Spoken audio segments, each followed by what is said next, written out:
Oh, whoops. Let me fix that audio. Uh, Yo, check this out. Check this out. So right now you're only hearing me in mono.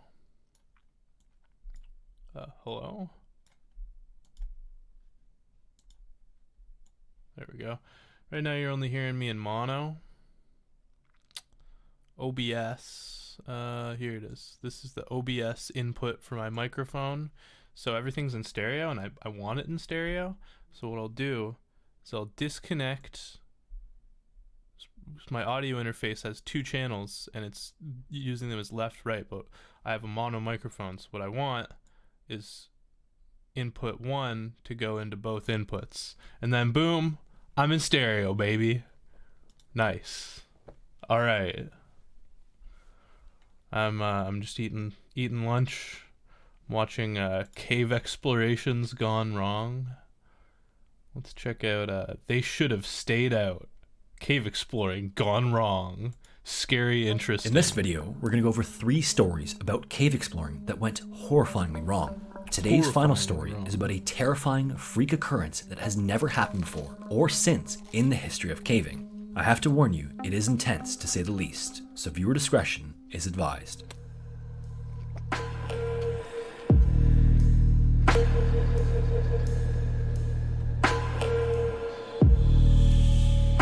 Scary, interesting.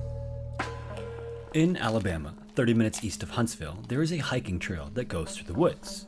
This is a fairly ordinary looking trail. It's a little bit rocky, it passes over several small creeks, but as you continue down this trail, hills start to rise up on either side. As you continue deeper into the forest, these keep growing until it's almost like you're walking into the mouth of a canyon. Near the end of this trail, a cliff rises up in the distance, and the trail seems to end at the foot of these cliffs. If you keep walking toward this, right before the cliffs, the ground slopes down very gently. Right at this spot, you have to be extremely careful because abruptly, the slope drops into a massive 143-foot pit straight into the ground. This is the Stevens Gap Pit. It's one of 2 entrances to Stevens Gap Cave and by far the most dangerous way to enter. On one side of the pit, there's a flat edge that's decent to stand on, but the edge from the trail slopes down right into the massive opening. It's so easy to slip and fall right into it if you're not paying attention, and obviously, with the depth, it is certain death if you fall in. Thankfully, this isn't the only entrance to Stevens Gap. A few dozen feet over from the pit, there is a large opening with a much gentler slope that takes you almost to the bottom. But in order to reach the true bottom, which is the pit itself, you have to wind your way down a series of damp, rocky tunnels. As with most caves, this requires a helmet with a headlamp because of how dark it gets, even with these large openings. And thankfully as well, over the years, the cave was bought and requires a permit because it's now private property. This helps to conserve the cave and to prevent anyone from just wandering in and accidentally falling. This is also particularly dangerous at nighttime when the opening is not easily distinguishable from the pathway. In August of 1997, a woman named Karen was visiting Stevens Gap to do some exploring, and like many other more experienced cavers, she intended on rappelling into the pit all the way to the bottom instead of taking the easier entrance. So, she and the group she was with got to the entrance and then set up their rappel anchor near the edge. This is usually either by bolting into some rocks or by fixing a rope to some trees. Then she got on her harness and helmet, and at the front of her harness was her rappel device. This is a special device that allows you to feed rope through and control your descent speed. For her descent of 143 feet, the rope would need to be several dozen feet longer from the anchor point, plus some additional on the end for slack. Once everything was ready and Karen was set to go, she grabbed a hold of the rope, got to the edge of the pit, and slowly backed over the edge as she let rope through the rappel device. She took a few steps down until eventually she was suspended over nothing but air. Then she was at 10 feet, 20 feet, 30 feet, and right around 40 feet, the rope went right through the rappel device, and Karen plummeted 100 feet to the bottom of the pit and to her death. Holy shit. Karen had fed the wrong rope through the rappel device. The one she grabbed was the safety line that was only 40 feet long and had no knot at the end to prevent it from going right through the rappel device. Without realizing this, the rope slipped right through her fingers and sent her to the bottom of Stevens Gap Pit. Her body was later recovered from the bottom, and tragically, she is not the only person to have died at the bottom of this cave. In fact, several incidents almost exactly like this have occurred over the past few decades. There have been a few rope breaks, equipment failures, and accidental slips, and 4 people died here between 2015 and 2019 alone. All of this at the end of this seemingly ordinary trail through the woods.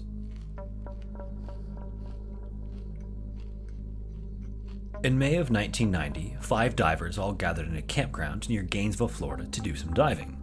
That day, they were actually doing something known as potholing, which is where you go from spring to spring diving and checking out the underwater scenery. This area of Florida is perfect for that because of the sheer number of clear surface springs that are teeming with sea life. The spring they are going to explore in this campground is known as Otter Springs, which looks like any other ordinary pond. It's not very big, there are some trees going around the bank, and there's a grassy beach on the other side. What's cool about these springs though is that because the water is so clear and warm, there are often tons of fish and other sea life in them. And even though Otter Springs isn't a very large spring, it does go down to around 40 feet and the water is very clear the whole depth. After the group had gotten suited up and started exploring the water, they all descended to the bottom of the spring to check out a large crack running along the floor. In this area as well, many of these springs are either fed by or open up into a large underwater cave system. Otter Springs is one of these, and at the bottom of the 40-foot depth, there is an entrance inside of a large horizontal crack that runs along the pond floor. All 5 of them got down into this crack and saw that it opened up even further into a rocky semicircle which tunneled off into the distance. Unfortunately, no one in this group was cave certified, so this was as far as they could safely go. In fact, this group was composed of a woman named Jackie, who was a former instructor of several of the others, brothers Ron and Alan, and then 2 friends, Chris and Ken. And other than Jackie, who had over 100 dives, and Ron, who had done 52 dives, the others had done less than 7 dives each, so definitely not enough experience to even think about going inside. But as they sat at the entrance, Jackie could see that Ken wanted to go inside. She got his attention and shook her head not to, and knowing that she was the most experienced, he gave her an okay back. Then she pointed to her gauge because they were far enough into their dive that it was time to head back up, and then she started swimming up to the surface. But not fully appreciating the danger, Ken still really wanted to go in the cave, which the others could tell as well and tried talking him out of it. But before long, Ken was making his way into the tunnel. They quickly went in after him to make sure he didn't get lost, but soon enough, they were all kind of enjoying it. As they swam around checking out the different passages and showing each other the cool stuff they were seeing, they figured that when they were done, they'd simply retrace their steps and head back out, and it would be no big deal. When Jackie got to the surface and looked back down, she saw that no one had followed her, and her heart sank. Right away, she was pretty upset that they'd gone in, especially because it wasn't as simple as just going in after them. She sort of had to wait helplessly until they came back up on their own. At this point, there were still lots of bubbles coming up from the entrance though, so she hoped they would just be in and out quickly and then come back up. Then she got out of the water to the bank of the spring and watched the water anxiously. Inside the cave, the 4 others made their way deeper and deeper, having a blast checking out the tunnels. Then Ron stopped for a second to look at his gauge, and as soon as he lifted his head again, all of the silt they had been kicking up everywhere caught up to him and completely blinded him. He couldn't see the walls, the ceiling, up, down, and then without realizing it, he was hyperventilating, swimming around in a panic. He swam around frantically, bumping into the walls and the ceiling, and then more walls, all while breathing way more air than he should have been. Then, miraculously, there was light. Somehow, in his panic, he had just happened to stumble back on the exit and immediately swam back up to the surface. As soon as he surfaced, he looked around and saw Jackie standing on the bank and asked where the others were. In his mind, he'd been searching desperately for a long time and thought he was the last person to surface. In reality, he was the first person to surface. Everyone else was still somewhere inside. Jackie contemplated going back in, but with only a little bit of air left, she realized it would be a mistake. Wait, is this the Ken guy that wanted to go in the first place? Man, you imagine the survivor's guilt if the rest of them died and it was like your idea to go in? And while they were having this conversation, it clearly sounded panicked, and a man nearby walked over and asked them if everything was okay. He'd seen everyone go down and then asked them if they were cave certified. Then he asked if they'd gone to the cave, and as soon as they said yes, he took off running.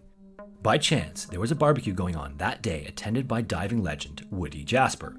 Not only did he have over 500 dives, but he had all of his equipment with him in the back of his truck. Before long, he was that's like miraculous. Running over and suiting 100 dives, but he had all of his equipment with him in the back of his truck. Before long, he was running over and suiting up to get in the water, and not only was he angry that they'd been so irresponsible, he knew that the chances of getting them out alive were very slim. They'd been in for almost an hour at that point, which was a long time for the type of equipment they had on, especially if they were panicked. Finally, Woody dropped into the water and made his way to the cave entrance and saw that it was clear of any silt. This meant that no one had been in this area for a while, and the 3 left inside were not close to the entrance. As he got into the tunnels, he was almost certain that this would be a body recovery. Then he made his way deeper in and came up to an obvious fork, with one tunnel leading left and the other tunnel leading right. One of these was still cloudy, so he went into that tunnel, and almost immediately this proved to be right when not far into the tunnel he found a mask on the floor. In a panicked state, divers will often lose their masks or take them off shortly before drowning. The mask then sinks to the bottom, while their body stays in place. Then Woody looked directly up from the mask and saw 4 legs huddled together in a crevice, but he couldn't see their heads because they were in a small air pocket that had been created by their own expelled gas. He released some of his own gas to bubble up and signal them, but they didn't respond. Then he tried pulling on their legs and realized they were unconscious in the gas pocket. This gas pocket was created by their expelled air and didn't have enough oxygen to keep them alive.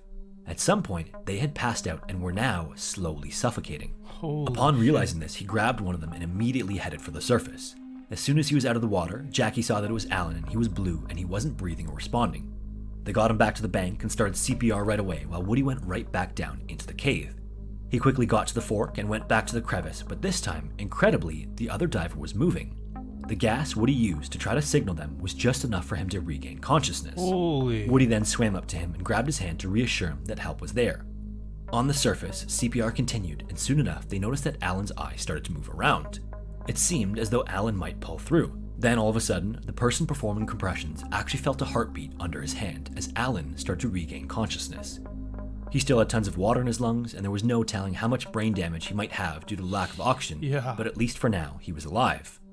Back in the tunnels, Woody buddy breathed with the other diver all the way to the surface, where Jackie saw that it was Chris, and by the time they got there, he was able to get out of the water on his own.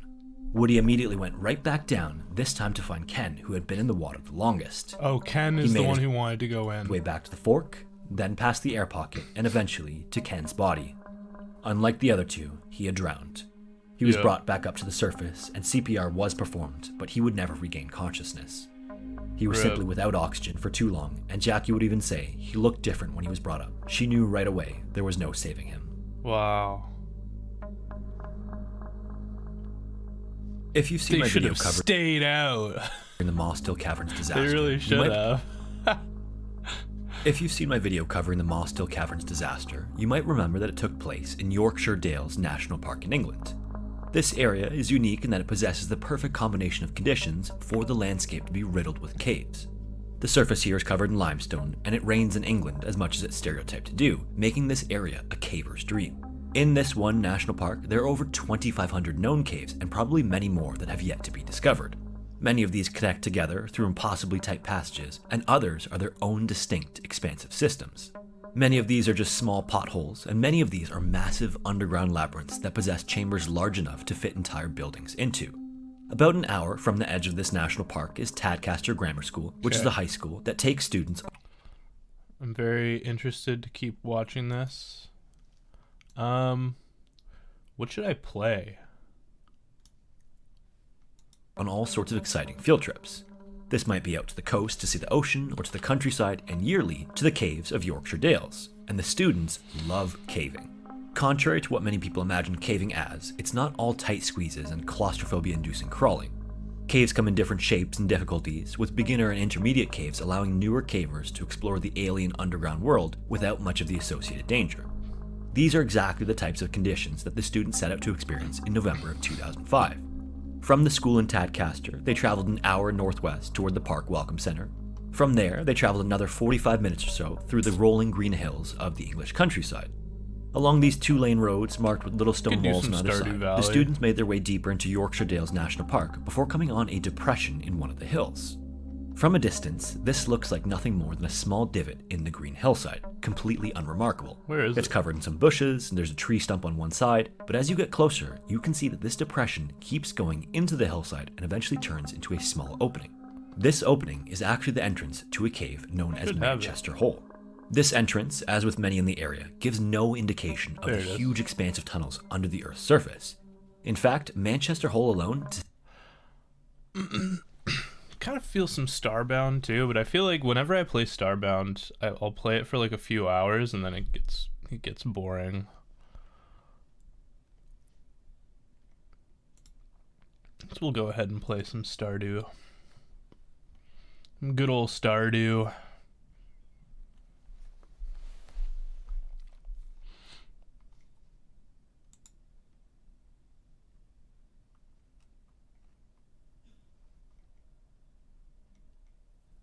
What do you mean download queued? What are my downloads doing? I was continuing SpongeBob Battle for Bikini Bottom. Nah. I'm gonna play some Stardew.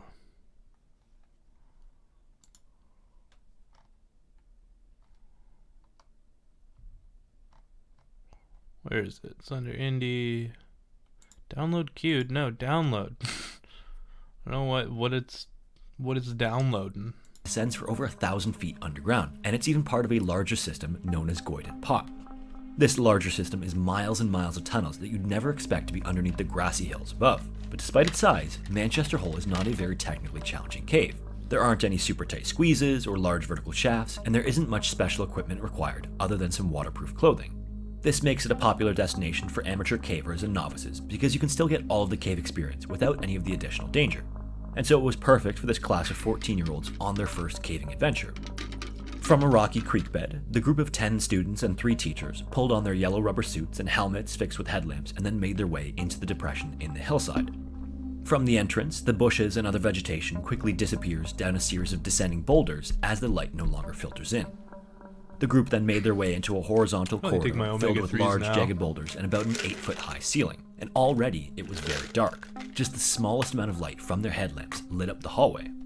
Then they made their way into the first large chamber, which is almost like a theater because of how big it is. This room has some small puddles and a stream running its length, but interestingly, it didn't have many stalactites on the ceiling. Instead, it looked as though there was mud caked on the ceiling, giving the rocks a dirty brown finish instead of the usual gray. The students took a look around the chamber and then moved into the next series of passages, which is more or less a scramble over a bunch of boulders. And just like the students the year before, they were having a blast exploring the underground world. Then they went through one more large room before coming up on the only real challenge in Manchester Hole. This challenging section is known as the crawl. It's about 40 feet long, and the ceiling here is much lower than the rest of the cave at around 3 feet high. Then right in the middle of this length, there is a U-shaped depression in both the floor and the ceiling.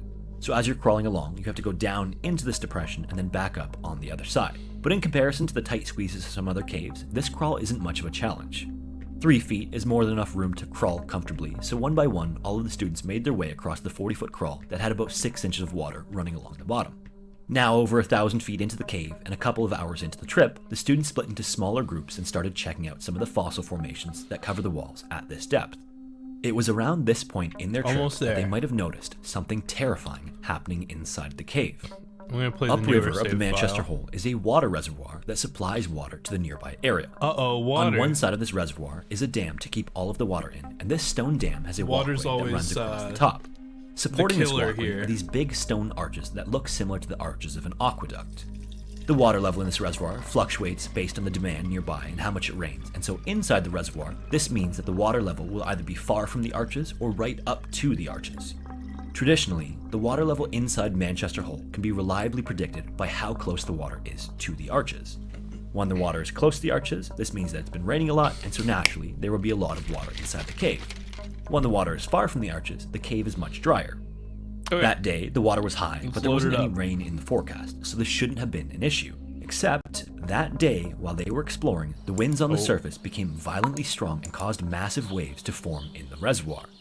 These then crashed through the arches and caused the river to rise several feet in under an hour. And because these caves often have multiple entrances and drainage systems, this then poured directly into Manchester Hole. And the reason that the Manchester Hole has mud along the ceiling is that, as with the Mossdale Caverns, it tends to flood completely. As the students went around exploring, all of a sudden, within just a few minutes, the water went from ankle deep to chest deep. And with how quickly this happened, everyone went into a complete panic and started sprinting toward the exit. Each of the smaller groups made their way through the corridors, fighting the freezing cold water rushing in and the currents that it created, and eventually they all got to the crawl, which created a bottleneck and slowed down their progress. With how high the water had gotten, it completely submerged the U-shaped depression midway through. This meant that the students had to literally swim through the freezing rushing water to get through to the other side. And to find their way through the water, all they had were their now dimming headlamps. As they lined up to go through one by one, in last was one of the instructors and one of the students named Joseph. Whoa. Joseph was a really strong swimmer, and knowing this, he let a bunch of screen tearing going on. I think I might need to change some NVIDIA settings. So, some classic Linux problems here. So we want to go advanced. We're gonna force composition pipeline, force full composition pipeline, apply. Okay, I think that should fix things, hopefully. Yep, that looks like we're not tearing anymore. Beautiful, beautiful. You love to see it. All right. Sometimes there's problems, but it's usually something fixable. I actually the NVIDIA drivers weren't hard at all to get working on OpenSUSE.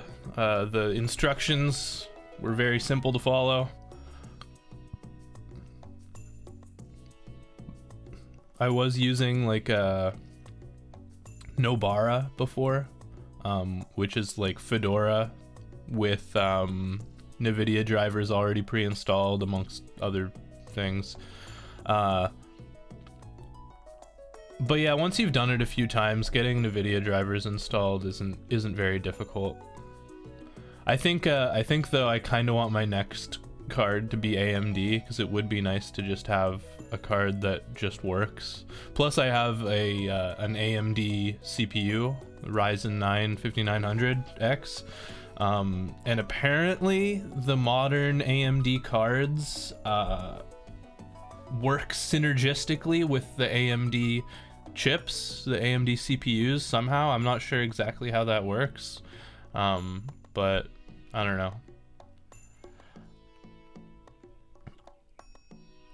I kind of want to get an AMD card. I'm conflicted, but I don't really need like the super modern NVIDIA, what is it called, RTX ray tracing and stuff. I don't really play most of the modern games. I play stuff like Stardew Valley, and I play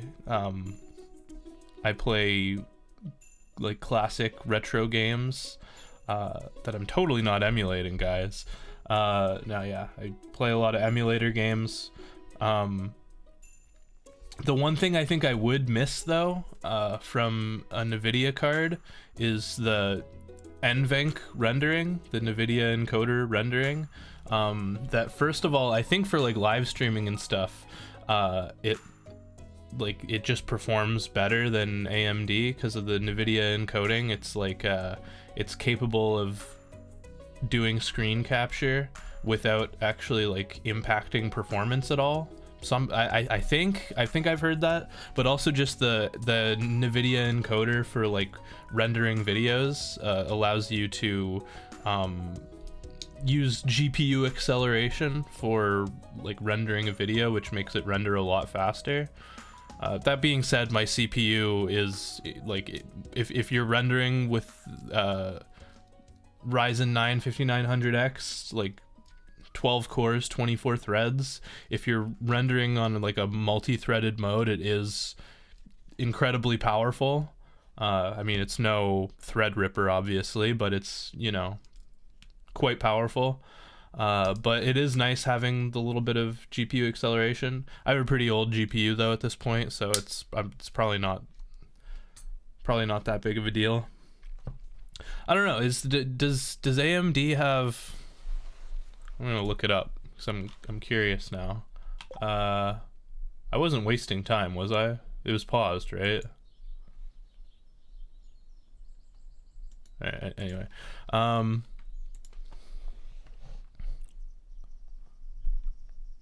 NVENC versus AMD.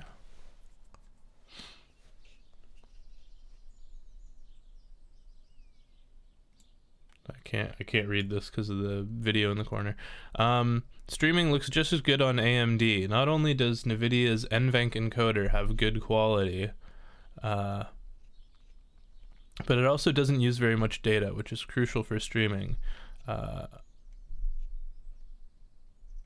You want the best ratio of visual quality to data usage possible, and in this area, NVIDIA's encoder was far ahead of AMD. This article makes it sound like that's changing, though.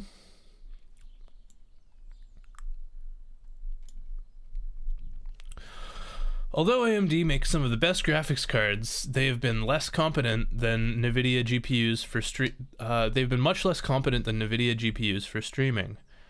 NVIDIA GPUs have almost always offered better encoding performance and extra features absent on AMD cards. It's one of the reasons I've decided to switch to NVIDIA graphics despite being a longtime fan of AMD. I just don't want to give up a good streaming experience. Yeah, I would agree on that. Because I think, yeah, even the GTX 970 has NVENC, and it's like, it's quite powerful for streaming. Like, I feel like I shouldn't be able to get this kind of performance out of such an old card. But that might be different now thanks to two key updates to AMD software, a brand new encoder and AMD noise suppression, which are competitors to NVIDIA's NVENC and RTX voice. I tested out AMD's new tools, and the results make me think switching to AMD is a possibility now. Streaming looks just as good on AMD. When it comes to streaming, it's crucial to have a good a good encoder. And if you're streaming games, you'll probably want to use GPU encoding rather than CPU encoding. Yep, that makes sense to me. Not only does NVIDIA's NVENC encoder have good quality, but it also doesn't use very much data, which is crucial for streaming. You want the best ratio of visual quality to data usage possible. And in this area, NVIDIA's encoder was far ahead of AMD's. But now that the latest version of AMD's encoder AMF is finally out, I think NVIDIA has lost this advantage. Now, the thing I'd want to know there is, does that work on Linux? Because that is one thing. People say that AMD works far better on Linux, just like out of the box, and NVIDIA, you have to use their proprietary drivers, which can be weird, especially if you have an older card. If you have a modern NVIDIA card, there's almost zero issues on Linux. I think the extent of your issues will be like, I think you probably can't use like ray tracing kind of stuff. I could be wrong about that though. Does RTX work on Linux? I'm sorry, I'm getting so distracted.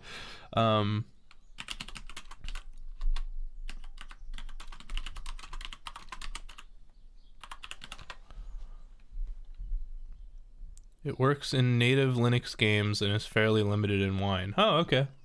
For some reason, I thought the RTX stuff was like a DirectX only feature, but that's cool that it's not. But yeah, I want to know, does AMD AMF...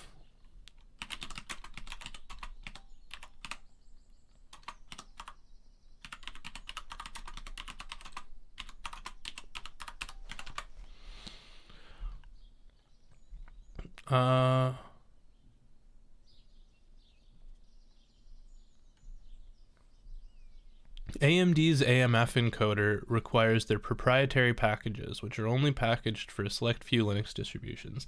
Yeah, see, I think that's the thing usually with these kinds of features, is that they're proprietary features, so they don't allow the open source drivers to use those kinds of features. And that's the thing that AMD I think usually gets praised for, is like having very high quality open source drivers compared to like the NVIDIA Nouveau drivers, which are basically just garbage. They'll render your desktop okay, and like videos are like watchable, but they definitely have major problems. But yeah, I have no problem using proprietary stuff. I'm not a Linux user specifically for like this like open software obsession. I mean, I use Bitwig, which isn't open source. I just prefer Linux as an environment. It certainly has a lot of pain involved, but I think Windows also has a lot of pain involved, just in different ways. And in my opinion, it's kind of just like pick your poison. And as far as poisons go, I much prefer Linux. I don't know. I've had so many issues with Windows in the past.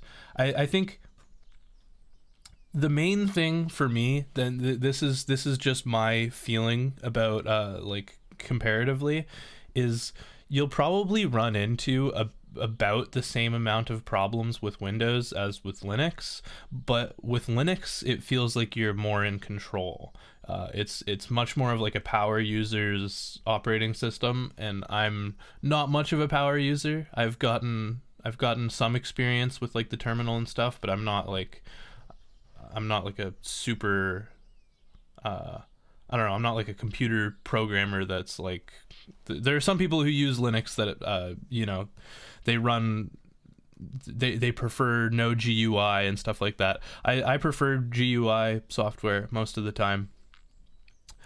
But the thing I find is just that Linux seems to allow you more control as a user, and when you're experiencing problems or screwing things up, it feels like it's usually my fault. Windows feels too locked down. I mean, there's so many like it's just all of the telemetry and all of the like weird tracking and reporting to Microsoft. The fact that you have to pay for it, I don't like. I haven't bought Windows in years, and this is a new PC, so I'm not just gonna buy another copy of Windows. But all of the tracking and telemetry, the updates and stuff. This is something that I've never experienced on Linux. Look at this. I have how many updates available? They should be here somewhere.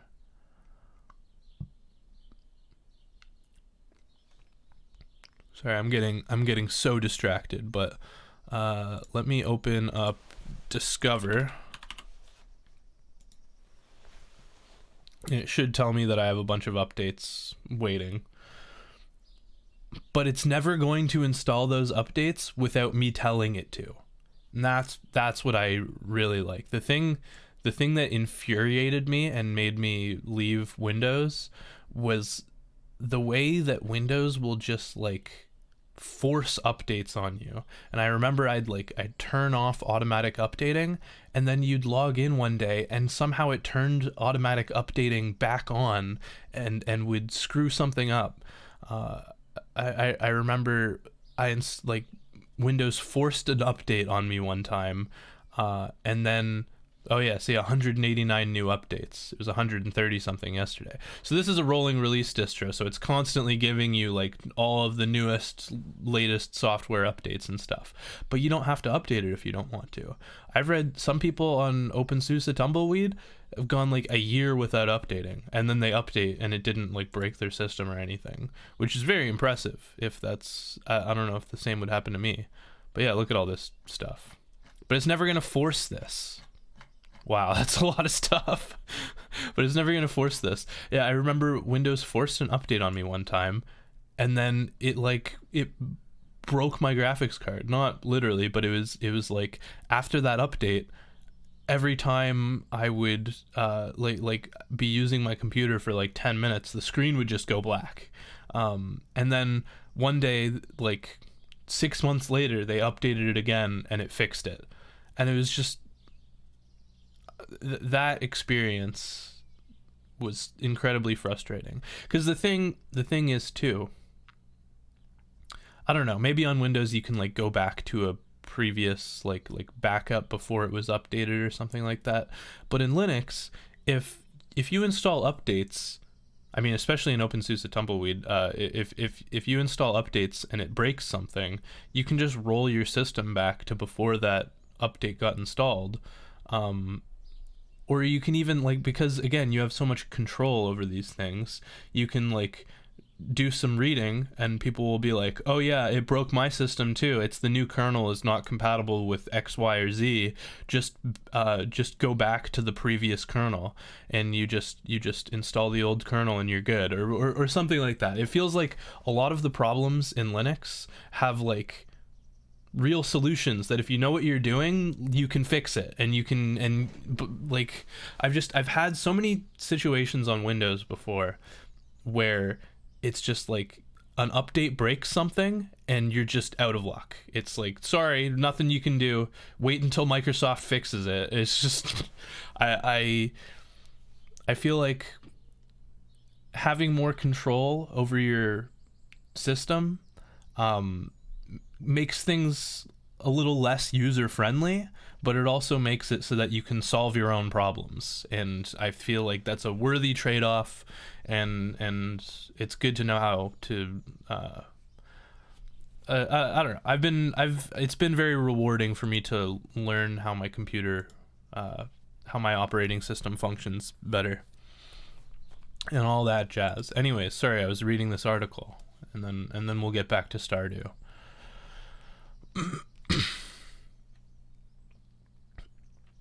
So yeah, the latest version of AMD's encoder AMF. I think NVIDIA has lost this advantage.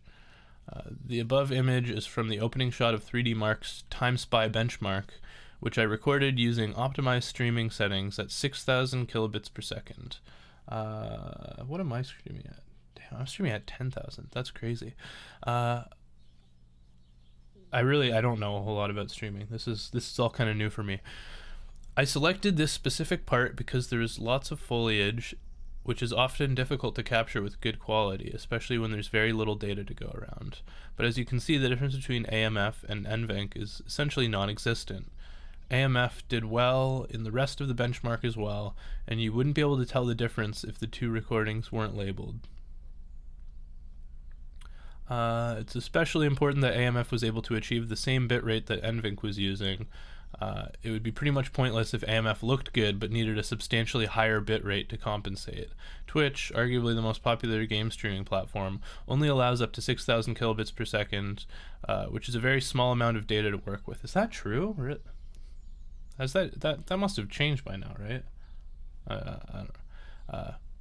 With respect to recording, each video was about 3 minutes long and each was about 100 megabytes, which is really good for people who upload unedited stream VODs to YouTube for archival purposes. That being said, only AMD GPUs based on RDNA2 architecture, which includes RX 6000 series GPUs, can take full advantage of the AMF recorder.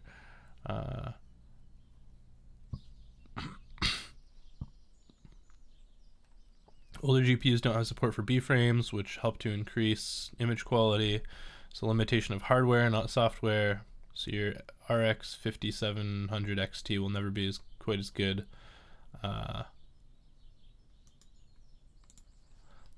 RX 6950. That's like buy the 6900 XT instead.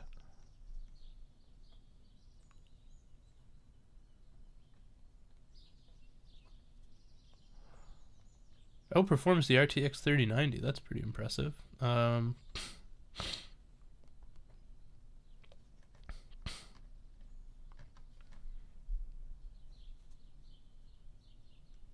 only reason to upgrade to an RX 6950 XT is simply because you want to. Slight boost in clock speed carries a $100 increase in price, bringing the list price to $1,100.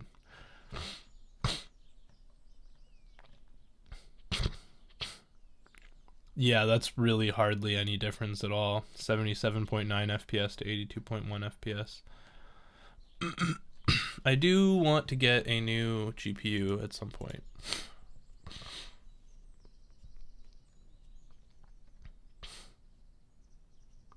Held up okay in Premiere Pro.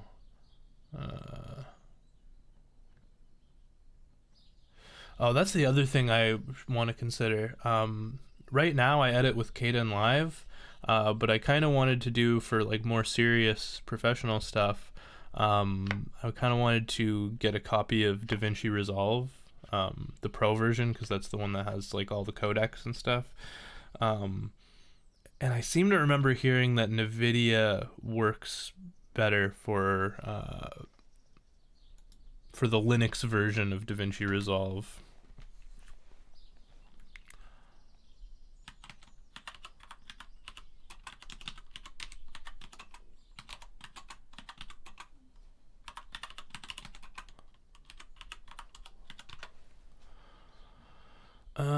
Is DaVinci Resolve faster with NVIDIA or AMD? NVIDIA cards give better performance. I've heard that, but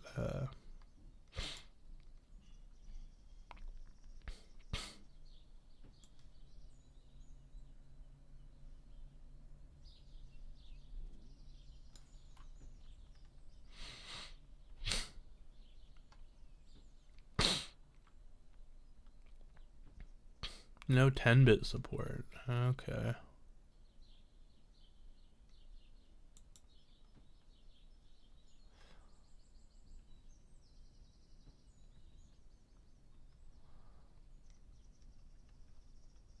Get Intel. The latest Intel CPU has a hardware acceleration for this one. Get Intel or decode all the media files for easier formats for Ryzen.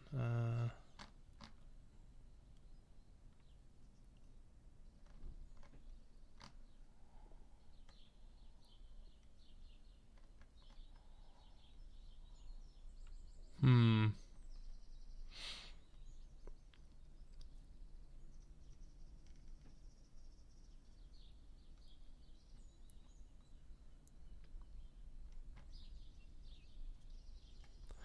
My experience as someone who has a love-hate relationship with NVIDIA as a Linux user, driver quality. It's been 10 to 15 years since I last touched an ATI AMD graphics product, and I still see constant evidence that they still don't understand the concept of regression testing. People doing OpenCL work on AMD GPUs and Linux are constantly experiencing weird-ass unexplainable bugs and stability issues, while NVIDIA GPUs in the same use cases just work. Yeah. Also, the last generation of NVIDIA GPUs have come down a lot in price in comparison to the AMD ones. I might stick with NVIDIA. I was considering maybe like getting like one of the RTX 30 series, like either like a 3070 or a 3080, and then also getting like a cheap like $200 or less AMD card to work in tandem with that, because I kind of I wanted to start messing around with GPU pass through in virtual machines, so that I can run certain apps, like maybe After Effects or something like that, in a virtual machine, and get the performance out of the NVIDIA GPU and use the cheap AMD card to run the Linux host. There is a way to do single GPU pass through with hooks or whatever, but I watched a tutorial for that and it went right over my head, and I'm like, this is way too complicated.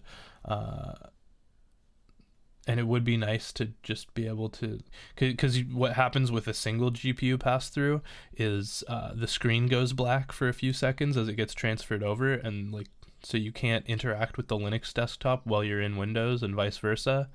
So it would be nice to have an actual host GPU. I'll look into that. Canada Computers. Canada Computers. What do we got? Okay, I'm going to close that for a second.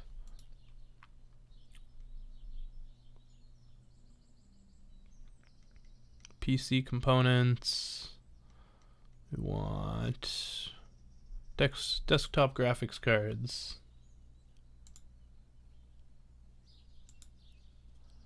Bruh, why is it not going?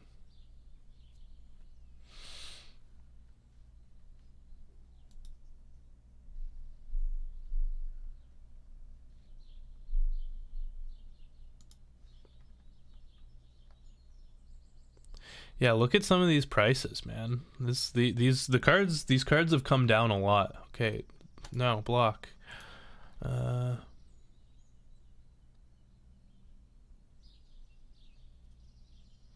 Yeah, I wonder if the 7900 series has fixed some of these issues. I was thinking just a 3070 would probably be good for my purposes. I don't really need anything more than that.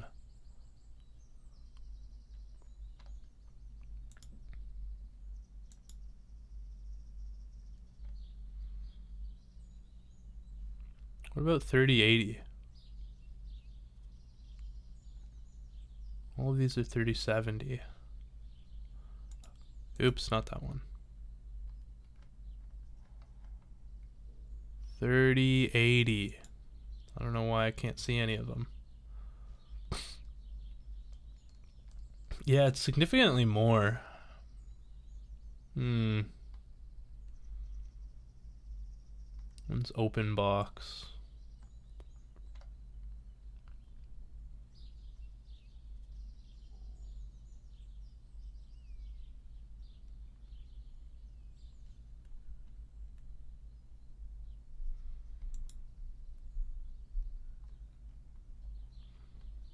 Yeah, I don't know. I think 3070 would probably be enough for my needs, and it's significantly cheaper.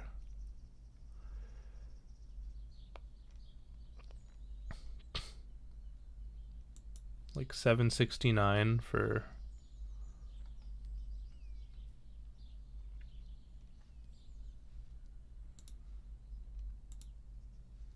That would definitely be very nice. I don't really need it right now. Okay, anyway, let's continue on with what we were doing.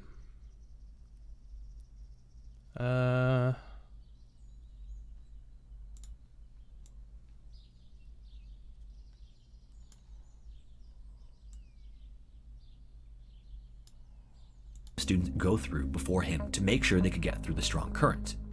Finally, once all the other students had gone through, the two of them went in together and started. One thing I need to do actually.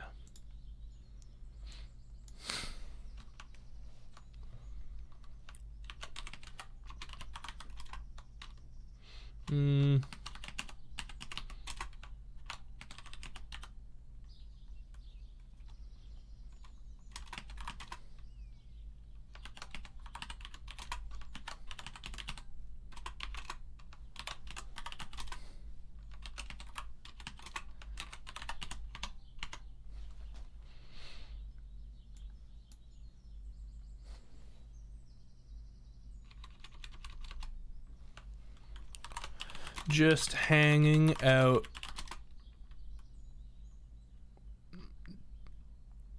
On the farm on this fine Sunday afternoon.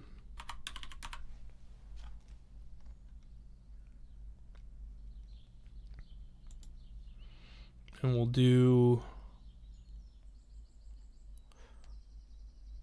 What do we want to do? I guess gaming, because I'm playing a game.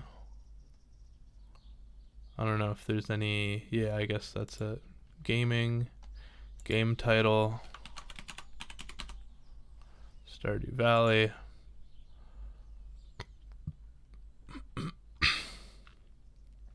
Oh, I should put an awesome thumbnail.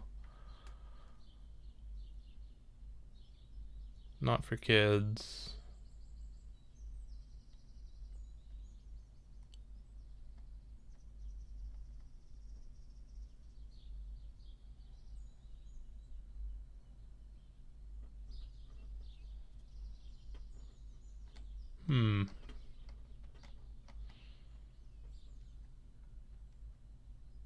I could do a thumbnail. Maybe next time. Let's not waste time here. All right. Stardew Valley and random videos. Cool.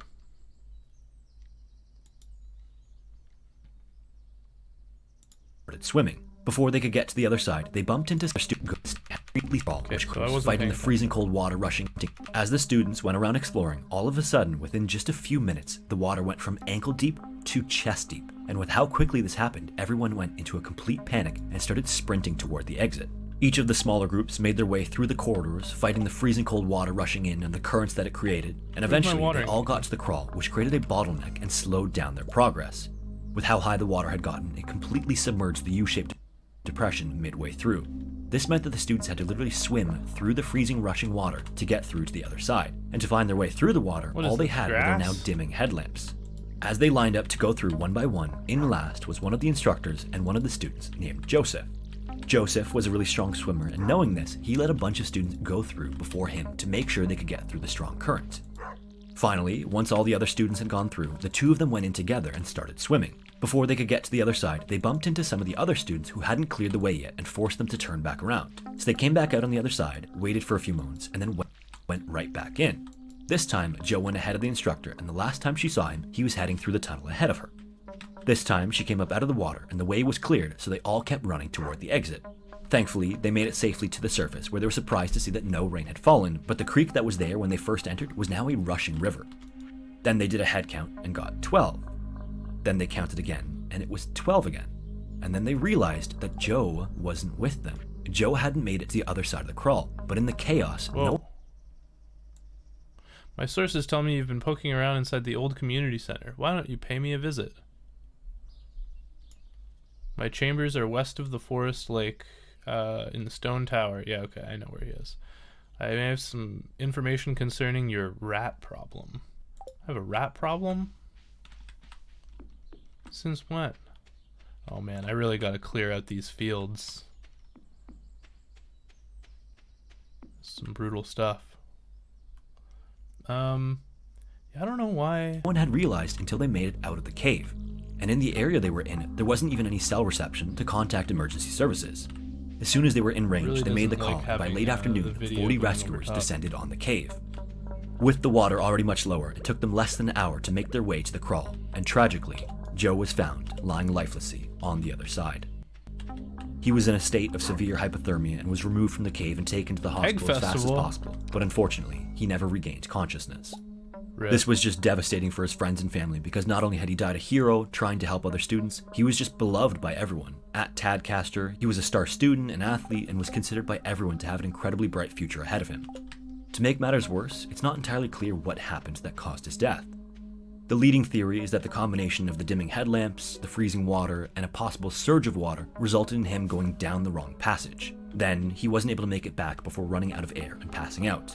Then sometime later, the water flushed his body back to the other side of the crawl.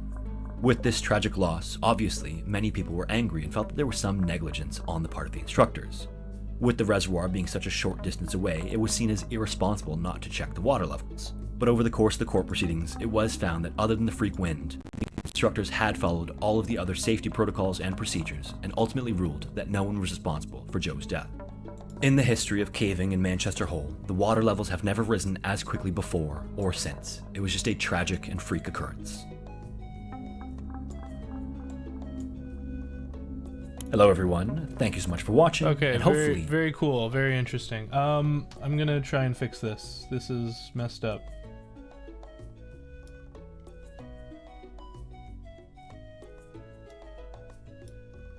What? Bro, how do I friggin' reorder these?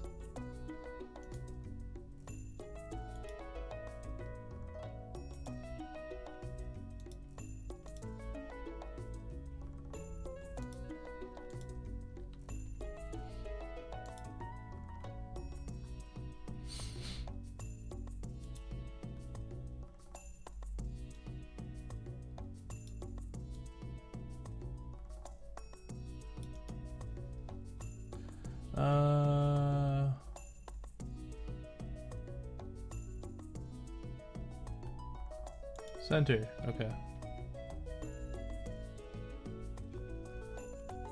And then what we'll do is add another window capture.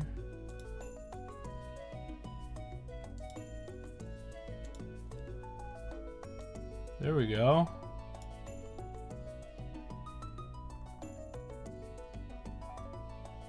That might work. I will see you in the next one. Is that better?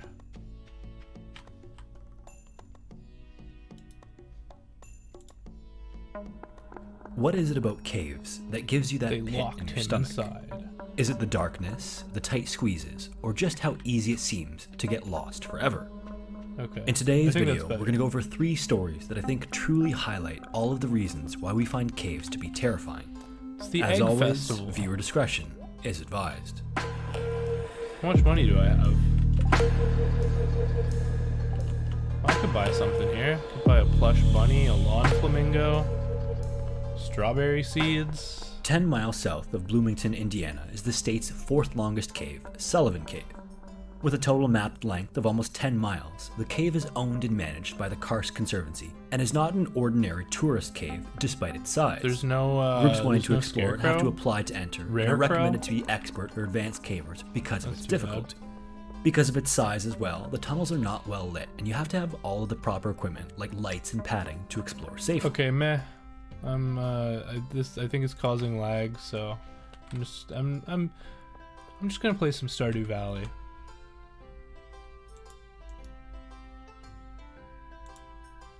Turn off that window capture. distracting anyways. I want to focus. Hope everyone's enjoying the food. I've been cooking for days to get everything ready. Fried eggs, boiled eggs, poached eggs, deviled eggs, scrambled eggs, chocolate eggs, you name it. Oh, it's like an Easter festival.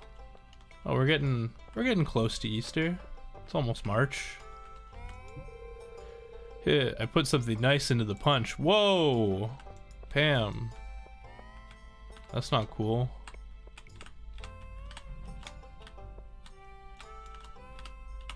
Look at me. I look like some kind of freak.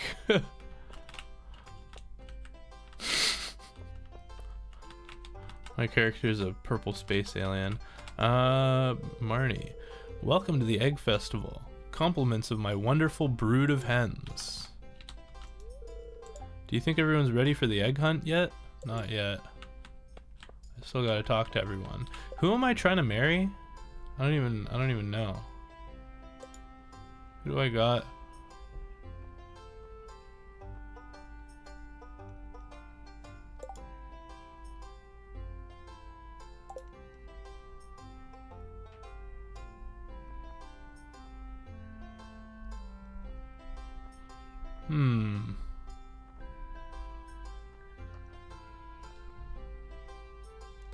Maybe Penny.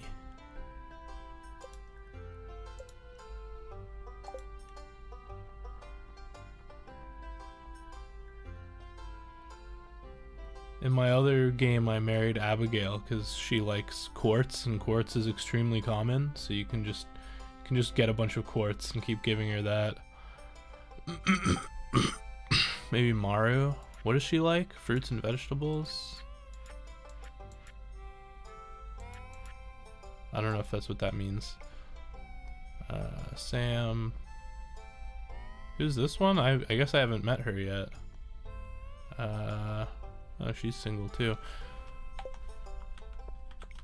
But I think she's this girl. Don't stop talking to him. Talk to me. Hey, oh, Haley. Meh. This festival is alright, but what I'm really looking forward to is the flower dance. I try to eat at least 3 eggs every day. Wow. That's good. Where's that blue-haired girl I just saw in the thing? Is that her? She looks older than everyone else. Wait, Emily, okay. I've been up since dawn coloring eggs. It's always my favorite part of the season. Okay, cool. Good for you. What's up, Maru? I always look forward to these gatherings. It makes me feel like it makes the valley feel like a real community. Is it not? I guess so. The children have been looking forward to this festival for weeks. Is Penny the one with Pam? Pam is her mom? She like lives in the trailer? I think so. This is her mom. They have real issues going on. I don't know what I'm doing exactly. I'm just talking to everyone, I guess. What's up, Willie? Sometimes I'll hide an egg too well and no one finds it. Well, until summer rolls around, then the hot air starts to bring out the rotten smell. Heh. Okay, I don't really think there's much more to do. Wait. Leah. Is she single? This fruit punch is unusually good. Unusually good. Yeah, that's because Pam spiked it. Like a friggin' weirdo. Is she single? Leah. Alright. What is she like? Doesn't say. Oh, so you can actually, it logs their reactions to certain gifts, so that you can figure out what they like. See, I have a habit of, like, the last time I played this game, I just played it with the wiki open, and I would just look up, like, what do they like? So that's the same way I'd play Harvest Moon back in the day. Alright, I guess let's start the egg hunt. Wait, who's this? Jody. Vincent loves this festival. It's a joy to see him so happy. Who's Jody? Oh, she's not single. Rip.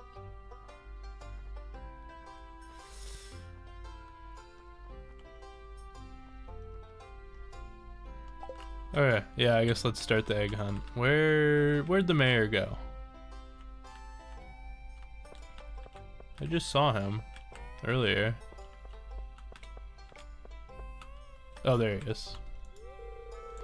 Think everyone's ready for the egg hunt yet? Yes, let's start. Alright, let's do this.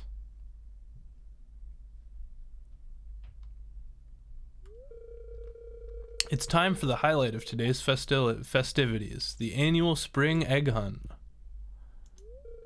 Calm down now, kiddos. You're going to need all of your energy if you hope to find the most eggs and take home the exclusive prize.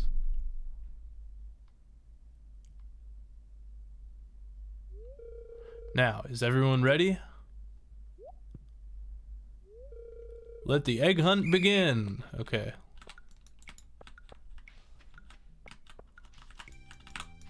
I don't know how, where what are we doing here? Eggs? Is that an egg? Okay. I found an egg. Oh, there's an egg. Oh, there's an egg. Yo, I'm gonna destroy these fools. There's an egg. Nobody saw this one. Is this blocked off? Yeah, okay. There's an egg. There's an egg. There's an egg back there too. So I got 6 seconds. Come on. How do I get that? Oh, I went the wrong way. Well, rip. I guess I was supposed to go around the back of the house. Oh, I definitely lost that. Wow, look at all these eggs. Now, if only I could get you kids to pick up litter this efficiently, we'd have the cleanest town this side of the Gem Sea. And now, the winner of this year's egg hunt... Abigail! Yeah, I knew it wasn't me. Stupid Abigail. Here's your prize, Abigail. Enjoy. What did she get? Well, that's it for this year's Eggs Festival. Thanks everyone. Man, I should have won that. I didn't even know what I was doing. Well, that was stupid. Alright, I guess I'll go to bed. What's my dog's name? I don't know. Oh, it should tell me. Yogi. Oh, I named him Yogi. That's weird. I think that must have been a randomly selected name.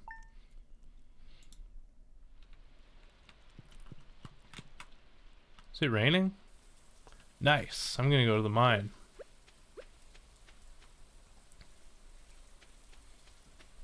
Do some mining.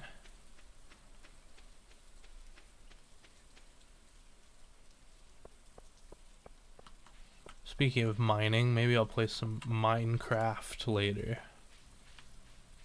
Some Minecrafta.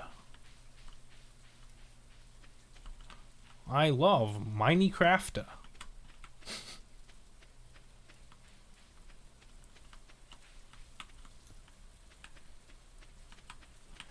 Okay. How far have I gotten in the mines? I got a big club. Big baseball bat to bat the bugs away.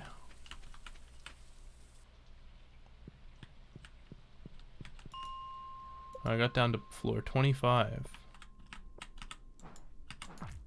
Boom. Boom. Boom. Alright. I don't know what I'm doing.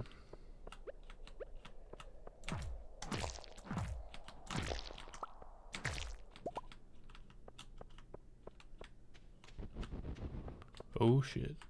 Why is it so dark? Are there like torches or something that I should be using? Or like a headlamp?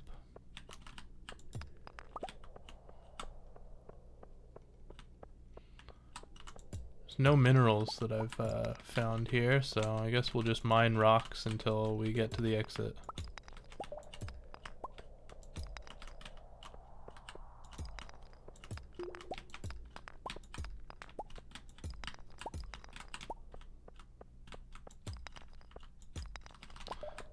Classic mining for the exit.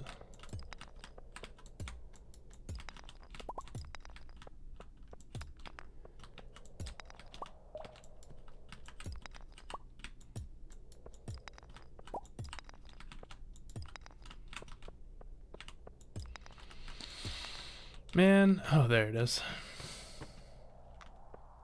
Okay. Now we can get some copper. All right.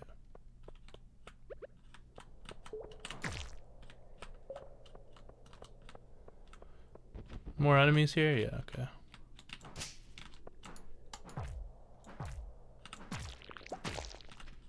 Oh, well, that's the exit. Nice. Now I know where that is.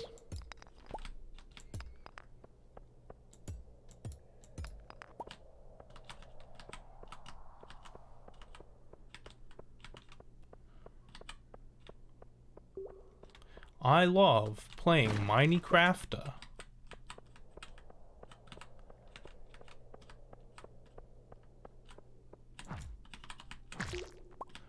Ooh, a dwarf scroll. I guess I can donate that, right? Alright, nothing else to see here. Let's keep going.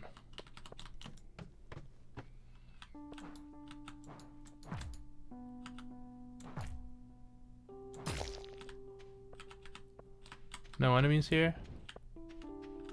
Oh, there is an enemy there. Okay, I can get the quartz. Just marry Abigail again. It's so much easier than any of the other girls. Maybe I'll do things properly and just give random gifts to, who was I gonna date? Either Penny or Leah. Maybe Leah. I bet she likes... She seems like a farming type of girl. She likes, I don't know, farmed goods. Can I break this, or is my pickaxe not good enough? Okay.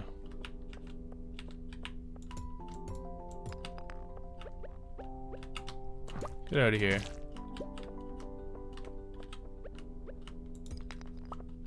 Ooh, a geode. I'll have to get that cracked open later. Uh-oh. Better get to the exit. The bugs are coming. Good thing we had the exit. It's the worst when that happens and you don't know where the exit is yet and you're just like digging around everywhere searching for it. You basically just have to fight them off. Red mushroom, what does that do? Minus 50 energy. Wow, that's useful. Okay.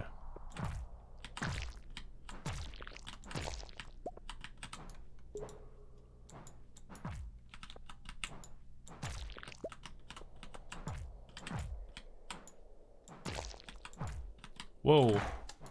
They're turning into bugs now. Oh boy. Oh boy. Alright, I gotta get out of here.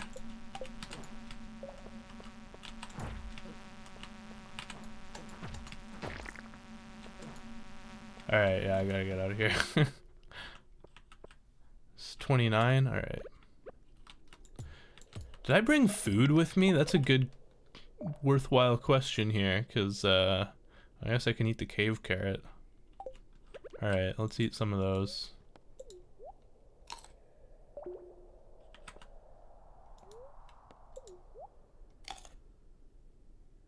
Okay, that's better. So it's good to find an exit very quickly, because if you don't have an exit, then you might end up having to leave the mine in order to not die. Okay, so now we have an exit. Now if the bugs start coming, we know where to go. Okay, so yeah, you want to mess these guys up ASAP. Because they will transform into bugs, and you don't want that.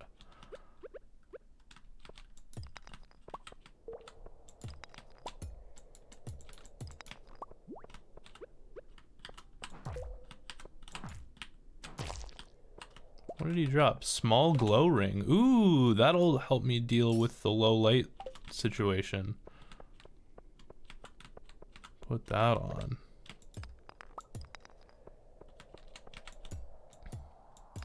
Okay, there might be some useful stuff here, maybe. Ooh, basic retaining soil. It's a chance of staying watered overnight. Nice, okay.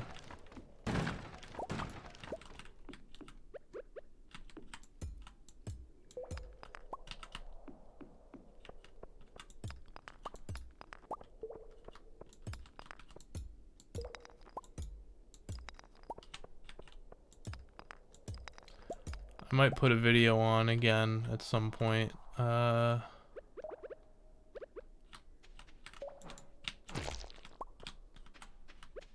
try putting it on in a different way. Might be interesting to listen to something. I don't know. Alright, I guess let's go to the next level. We're on floor 30 now. We still have time, so let's keep going as far as we can. That glow ring's not doing a whole lot for me.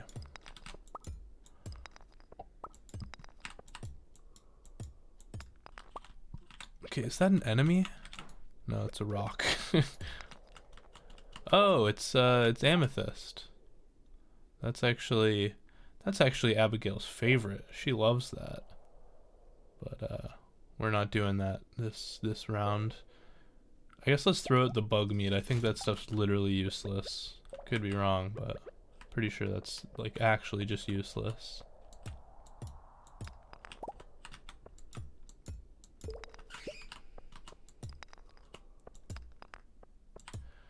We'll get lots of copper though, and what can I do with copper? I don't even, oh, I guess I can make copper bars, which I can use to make sprinklers maybe?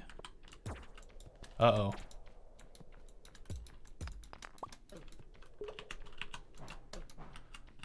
Get back, bat. Bat him away. There we go. Are bat wings useful at all? I don't think so. Okay, where are we going? I don't know where the exit is. There we go.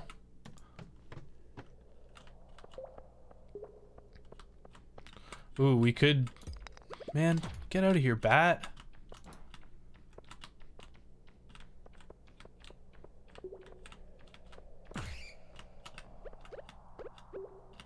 We could go pretty fast, but I want to see if there's anything good in here.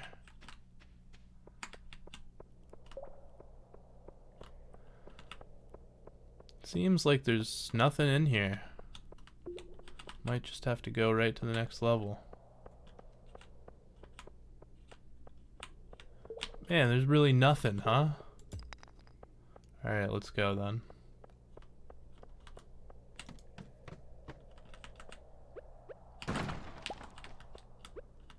Wood.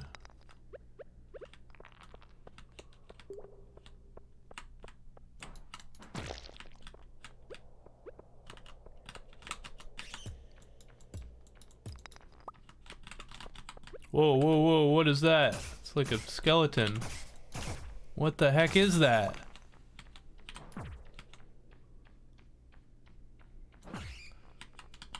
Okay, what did it drop, first of all? Iron, okay. That scared me. Eat a couple cave carrots, get some energy back.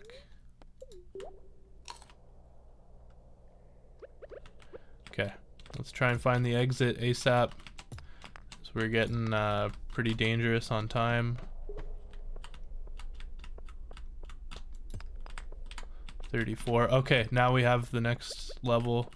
So we'll actually be able to get to the next checkpoint. Man, get out of my sight! These things take a lot of damage.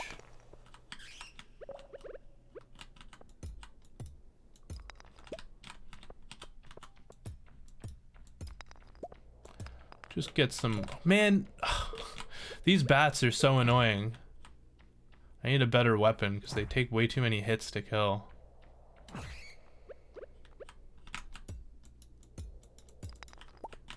They just come out of nowhere and smack you.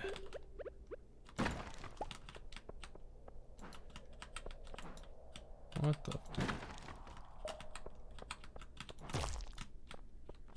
Okay. Yeah, let's just go to the next floor and then get out of here. I don't need any more copper. Is there no... Yeah, okay, I thought that was a checkpoint. Hoping for one with, treasure, but whatever. Alright, I guess let's get out of here. I'll just explore this floor a tiny bit, and then we'll get out of here. We'll skedaddle. Or we'll go to the next floor. I could get some copper. I don't want to waste my time with that though. I want to see if there's anything cool. Alright, let's get out of here. This is a waste. And it's getting late. It's 10:20, so. Leave the mine. Let's go home. All in all, it was a successful day. Kinda.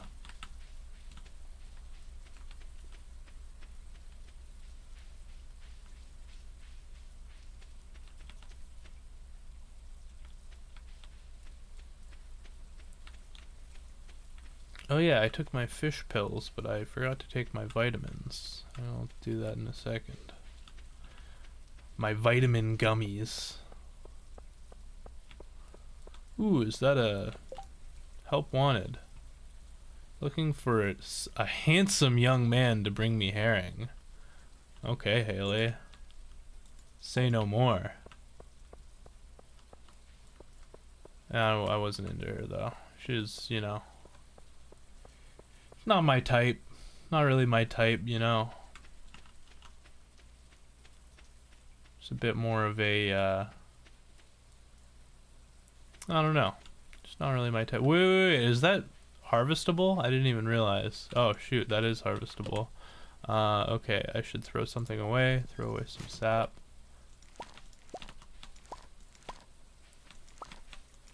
Get these before I go to bed. Shoot. What else am I gonna throw away? Rice shoot?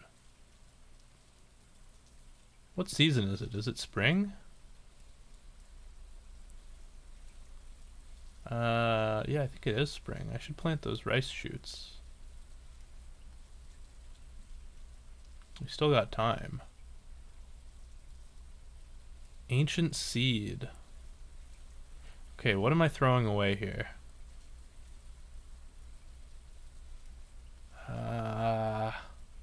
What do I have that's not useful?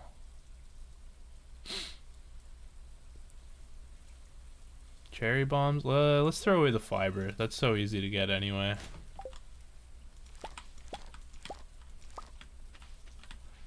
Okay. Let's plant rice shoots. Plant 2 of them. It's getting late. Alright, fine. Let's get to bed.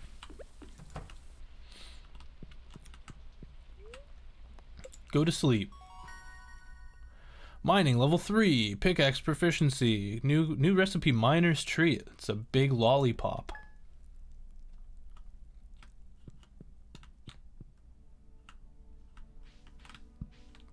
Whoa. Looks like we got another plant.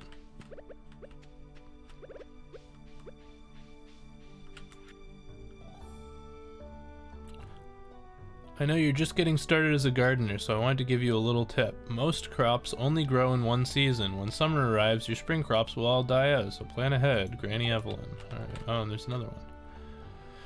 Dear Farmer Paul Krebus, I'd like to apologize for joking about your grandpa's old cottage when we first met. It's really a nice little house. However, you might need some more space someday. That's where I can help.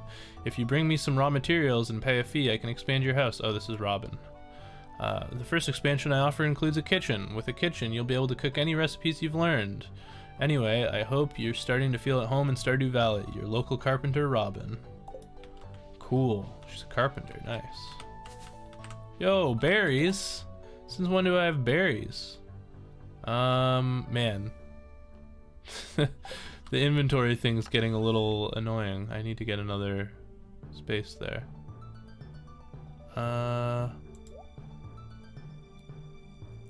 Should I sell the ghost fish? Might as well, right?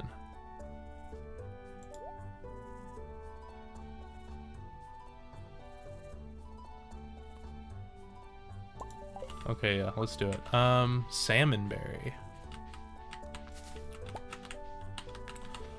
We'll sell a few things. Let's sell the amethyst because I'm not trying to win over what's her name anymore, Abigail. Potatoes. We'll sell our cauliflower. What about the mushroom? Is the mushroom worth anything? Let's try. It should give us a breakdown when we go to sleep, so.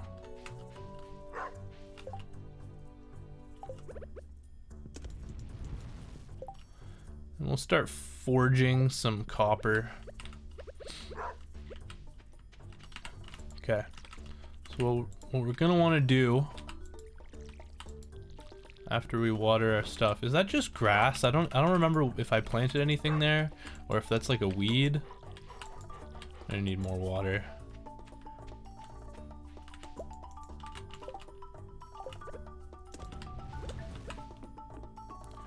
Where is the water? I need to go fishing and get Haley some mackerel. What did she want? Mackerel? Holy mackerel. Okay, there's water. Ugh. Axe.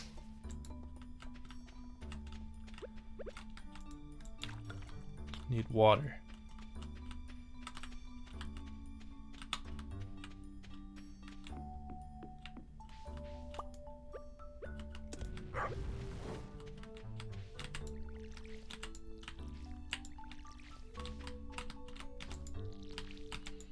I don't know. I'm gonna keep watering this grass and see what happens because I don't know what it is.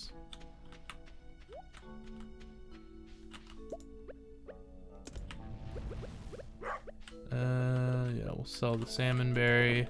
Okay, now let's get going fishing. Where do you find mackerel? Are they? I'm gonna look it up.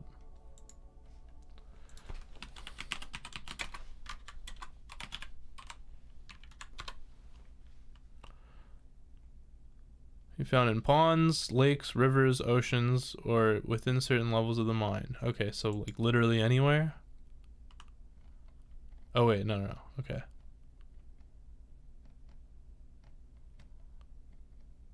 Is it ocean? Oh wait, no, she wanted herring, didn't she?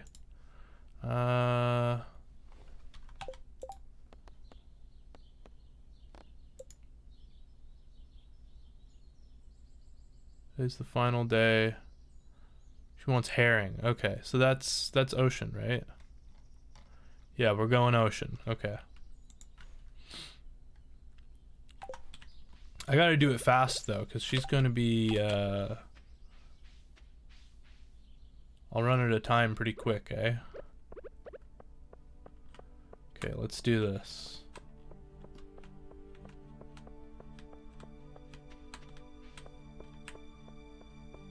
There's Penny, she's reading under a tree.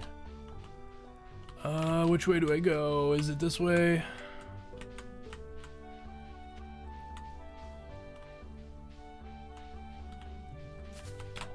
Get some salmon berries. Okay.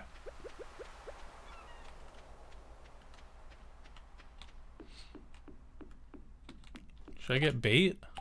I guess I should probably get bait, huh?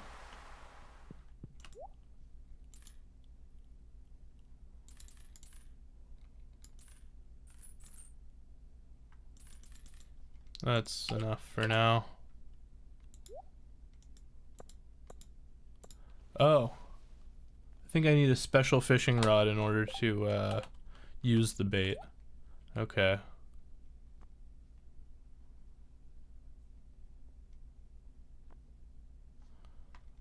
A lot easier to use than other rods, but can only catch basic fish. Oh no, I didn't mean to... I didn't mean to buy the training rod. Okay, well I can still buy the fiberglass rod. Let's do it.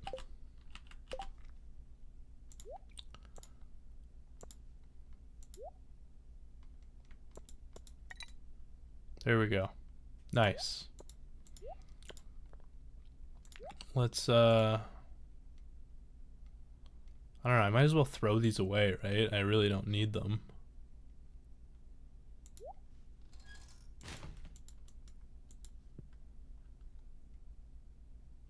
We'll keep the training rod for now.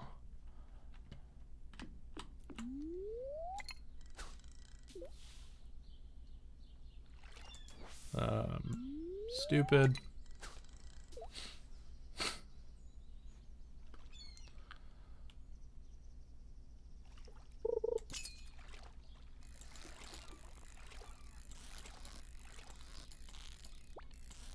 Man.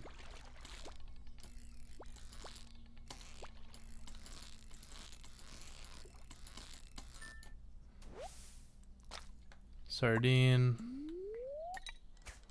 What do we want again? Herring?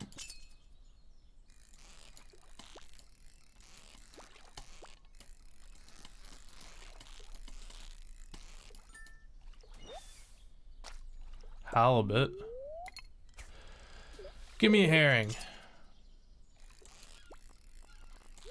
Give me a red herring.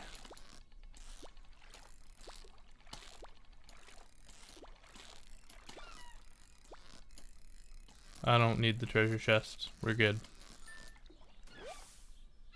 Herring. There we go. Alright, we did it. It's not a red herring either. It's a blue one. What is that statue? Who cares? Okay. Now where does Haley hang out? 2 Willow Lane? Alright, let's check it out. What's up, Penny? Hi. Oh, did you want something? Sorry. Hey, it's Haley. This town is so small it sucks. Wow. You're pleasant. Hey, hey, hey, hey, hey. Oh, that's exactly what I needed. Hee hee, I'm so happy. Do I get anything? I have to drive like 20 miles to buy any decent clothes. Man, she sucks. She's exactly the kind of person she looks like. That's why I usually just order online. Okay. Well, you have the internet? That's cool. What? Okay, no more talking to her.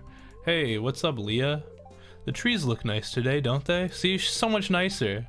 So why did you become a farmer? I want to make tons of money. It's more real than living in the city. I wanted to escape my old life. I don't know. What's the real... These are all kind of the real answer. I wanted to escape my old life, but it's more real than living in the city.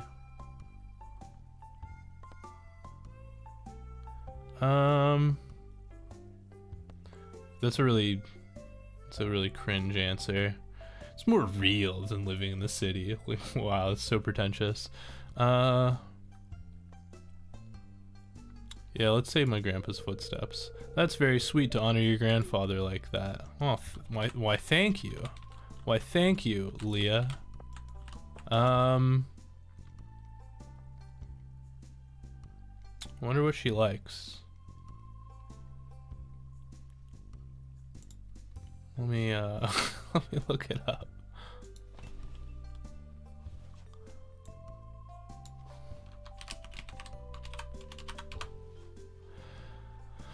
Leah.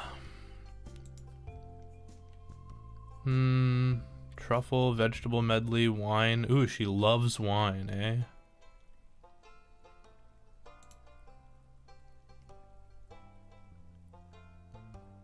Driftwood. What?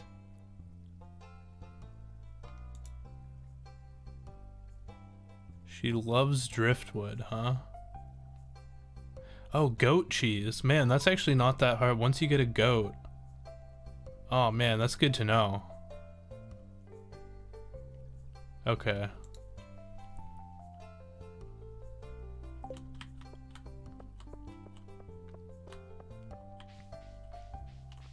Where's she going?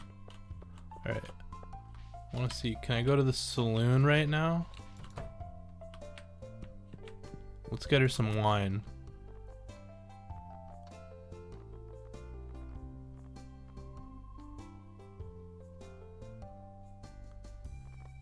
Not selling wine. Oh, I guess you have to make wine, huh? Figured they'd sell it at the saloon, but... Where's she going? Are you going to the saloon? Okay. So she likes... She likes driftwood, but only at 8+ hearts? Salad. Oh, maybe I can get her some food. They have salad at the saloon. Where's she going, first of all? She going into the... Okay, she's going to Pierre's. Alright. Let me see if I can get her some salad. Need a hot meal? No, I need salad. 220. Ah. Bro, why did I spend my money on abroad? I need money right now. Okay, well, we'll get her salad tomorrow. We'll get her a salad. For today, I think you can give 1 gift per day, so let's see if she likes salmon berries. Or maybe a halibut? No, I think I can sell those for more. This is a really nice gift, thank you. Wait, what does that mean? I guess everyone has different tastes. This is a pretty terrible gift, isn't it? Wait, what doesn't she like? Oh, it's seems like she hates unhealthy food. She hates pizza, pancakes, hash browns, bread. Interesting. Trash. She hates artifacts too. She dislikes a lot of these things. Neutral, she just says thank you. Wait, what? She gave me a different response than any of these responses. She says this is a really nice gift, thank you.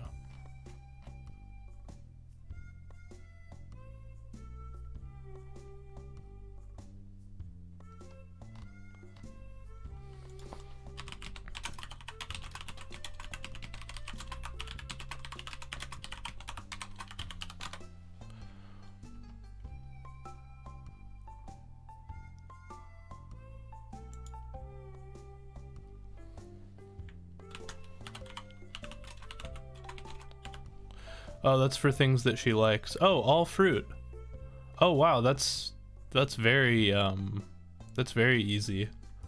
Oh, or she does like pizza, I guess. But yeah, she likes salmon berries. Man, she likes a lot of really easy to find stuff. Okay, well, it's not going to be very hard to win her over then. But yeah, I should work on getting a goat so I can give her goat cheese. But tomorrow I'll give her a salad because apparently she likes that. You can only give 1 gift per day, right? Oh, you can give 2 gifts per day. So let's just give her another one. Oh, you've already given Leah a gift today. Okay. I can't talk to you anymore? Rip. Alright. See ya. How much does this cost? 10,000. Alright. We'll get that at some point. I can't even buy seeds, can I? Could buy a couple seeds.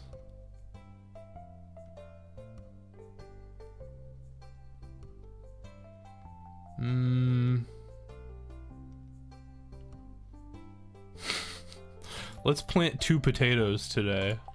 We'll plant more tomorrow.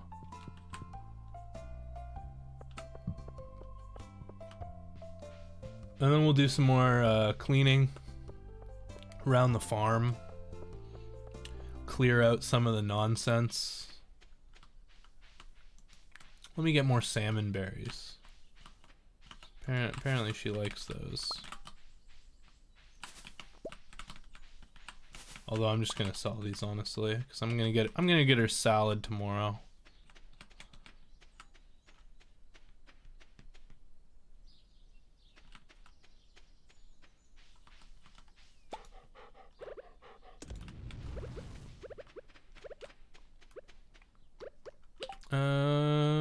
Potatoes. Plant some potatoes.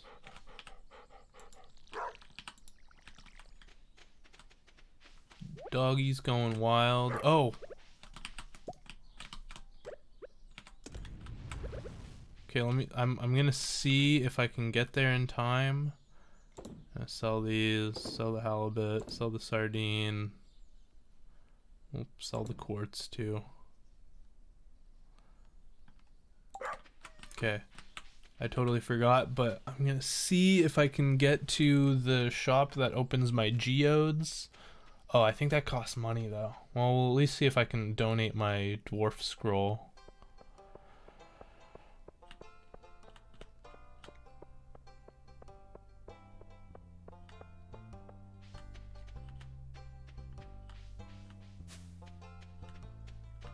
Boom, boom, boom, boom, boom, boom, boom.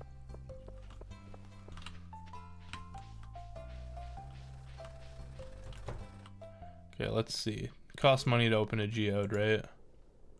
25 per geode. Okay, so I can do one. A thunder egg. Okay, so that's something I can donate to Gunther also. Now I have $3. I don't know, $3?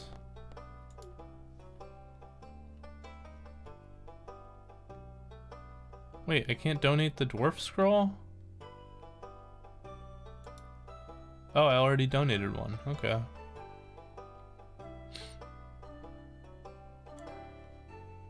Well, that's cool. Give you an ancient seed. New reward.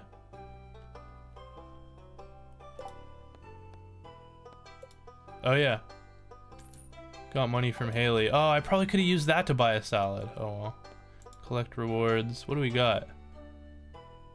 Ancient seeds. Could these still grow? An ancient seeds recipe. Blueprints for crafting ancient seeds.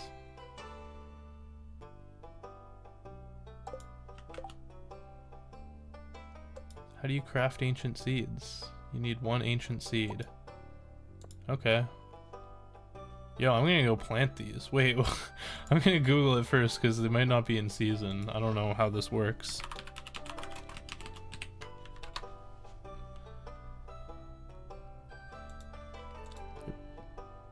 Produce ancient fruits. Spring, summer, fall. Okay, you can plant it any season other than winter.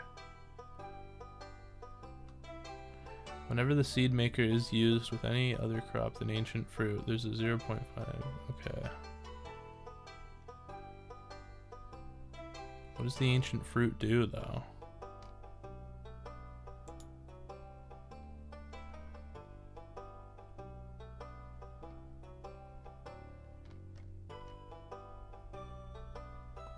Not used in any recipes. They sell for a good amount of money.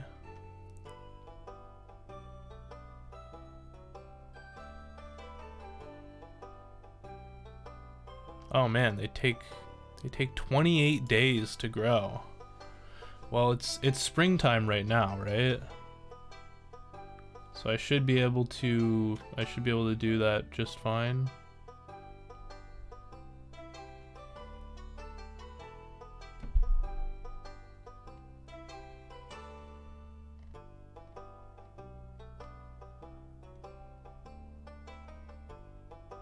Some people like them. Aaliyah likes them, but Aaliyah likes a lot of things, so I'm definitely not giving her the ancient seeds, or ancient fruit. The ancient seeds. Can be used in the spool of the sewing machine to create dyeable genie pants. Okay. I guess that's kind of cool. Alright, let's get out of here. We'll plant the ancient seeds, and then I'll clean up the farm a little bit.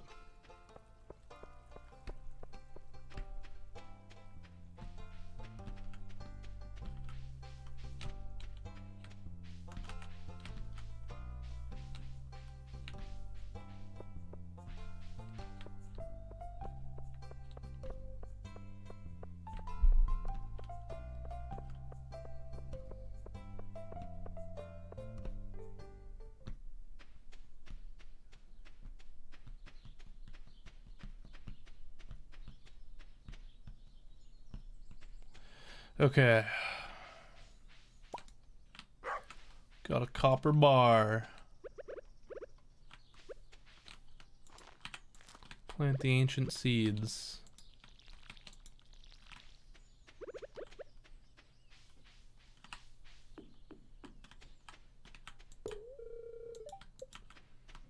Axe is not strong enough.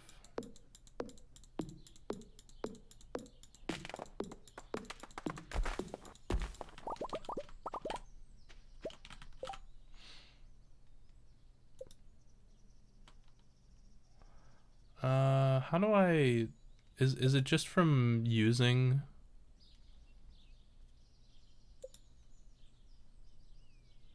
Oh no, I want to make like a copper axe. Yeah.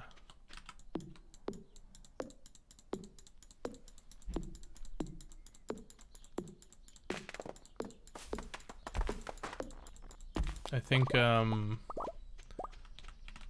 what's his name? Clint? I think Clint can make me a new axe.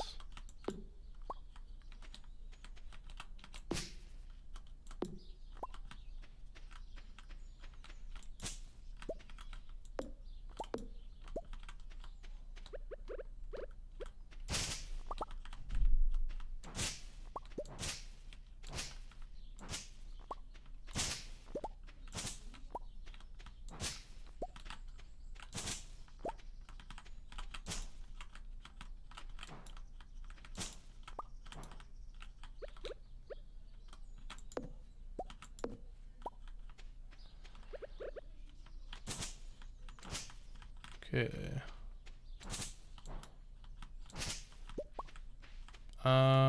Do I have a...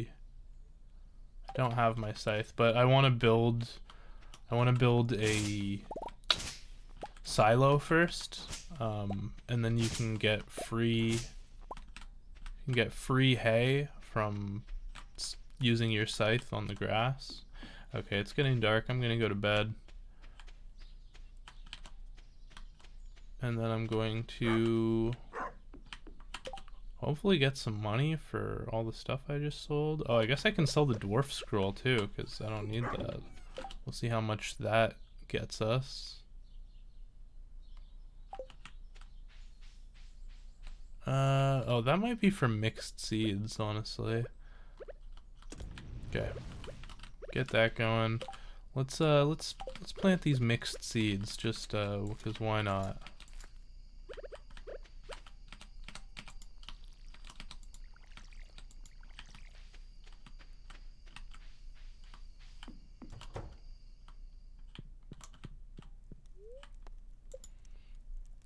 Go to sleep. Okay, let's see what we got here. So we got 1405 for 6 cauliflower. Wow, the cauliflower sells for a nice amount actually. They sell for significantly more than the potatoes do. Red mushroom sold for 75. Salmon berries sell for almost nothing. So that's good to know because Leah likes those, though she doesn't love them. Fish sell for a nice amount. Amethyst actually doesn't sell for very much, considering how rare it is. And what? 1 gold? Man, what a waste of selling that. Alright.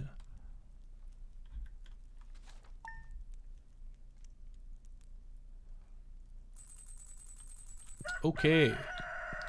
Let's go buy us... Wait. Is that just a random chicken noise? I thought that that sound only happened if you had a barn. Okay, these must be like something. I don't know. They're growing pretty tall. I don't know what they are.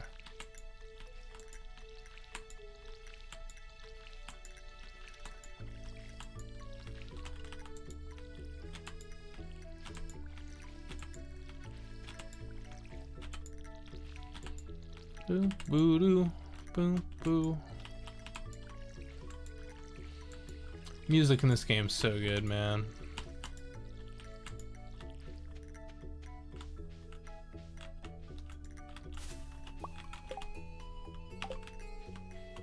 Okay. And if we keep doing stuff like that, I should be able to afford the inventory upgrade pretty soon. Dear neighbor, I hope you're feeling settled in your new home. I am writing to let you know that Pierre's store is now selling fertilizers. Why don't you swing by and see if you can afford a few dozen boxes or so? I definitely can't. Boo, boo, boo, boo. Can I get this through the fence? No. We'll go back for it at some point. First, straight to the saloon at 7:30 a.m. 7:40. It opens at 12. Okay.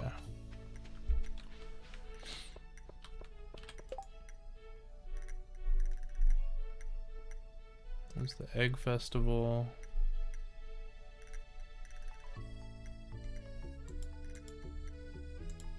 The flower dance on the 24th. Help wanted. I'm in the market for a ripe cauliflower. Well, I had those, but I sold them. I'll accept your quest, but I don't think I'll be able to get it.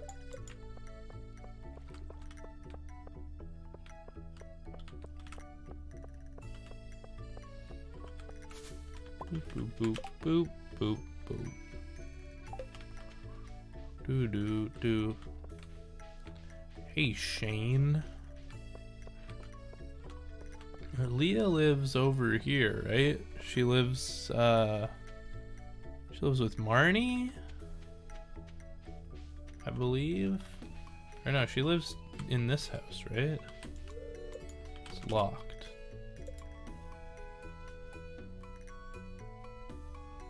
Leah's cottage. Yeah, that's Leah's cottage, right? Must be. Pretty sure that's where she lives. Let's see if the traveling salesman person is here.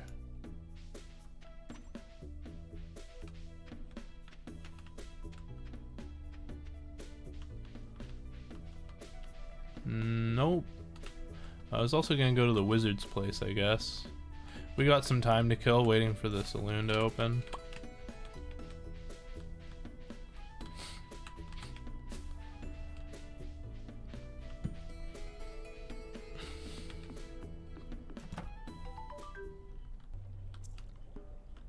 Yikes. Ah, come in. This guy's doing some witchcraft.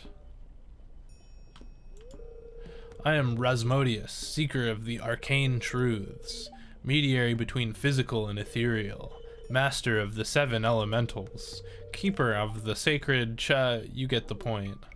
Wow, this guy's a nerd.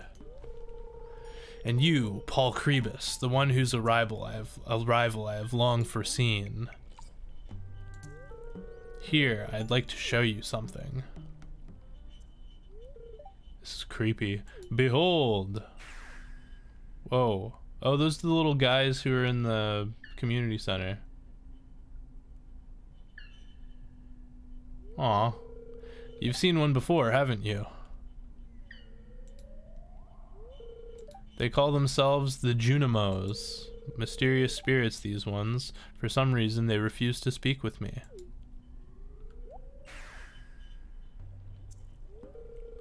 I'm not sure why they've moved into the community center, but you have no reason to fear them.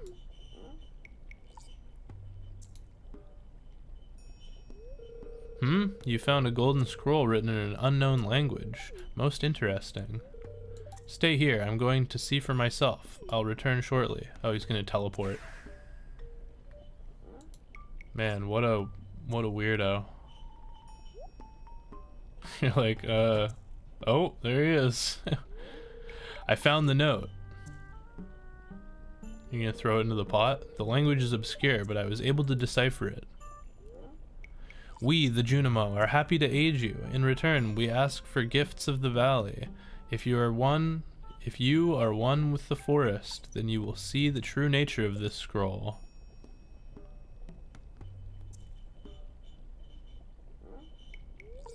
What's with the cauldron? One with the forest. What do they mean? Sniff, sniff. Aha! Come here. Okay. My cauldron is bubbling with ingredients from the forest. Baby fern, moss grub, camel top toadstool. Can you smell it? Or caramel top's toadstool. Can you smell it? Here, drink up. Let the essence of the forest permeate your body. What? I don't know if I should be drinking that. Plus 38 energy. Oh boy. Everything's going green. I'm one with the forest. Wow. What the heck? I don't remember this the first time I played. Is this new? Bro, I'm becoming one with the forest. What is going on?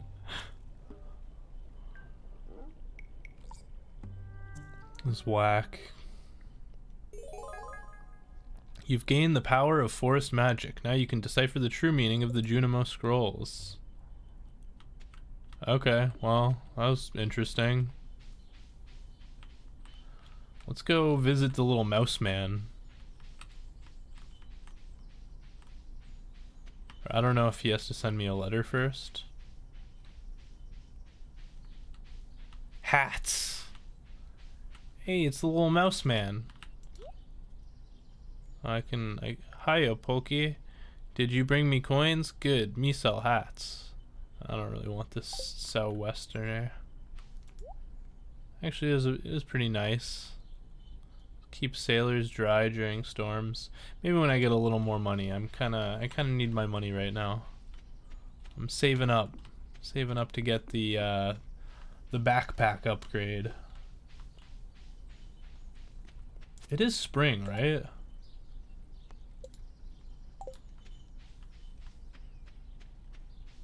I think it's spring.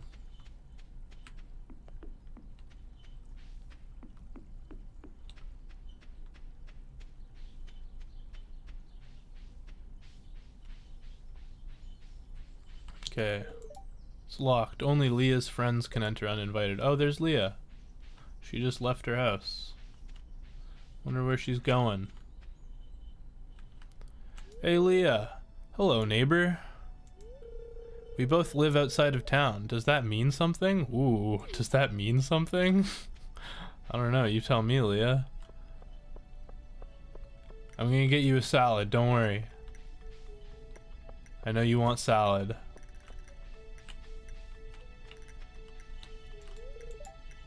Gotta wait till 12.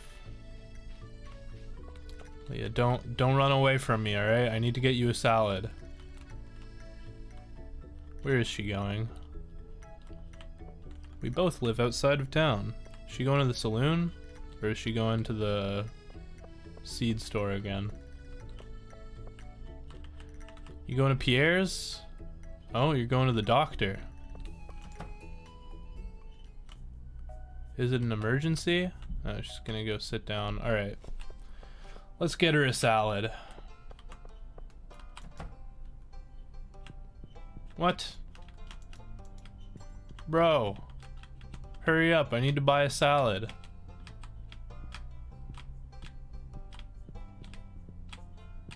Come on. Dude. Hello? Okay, there we go.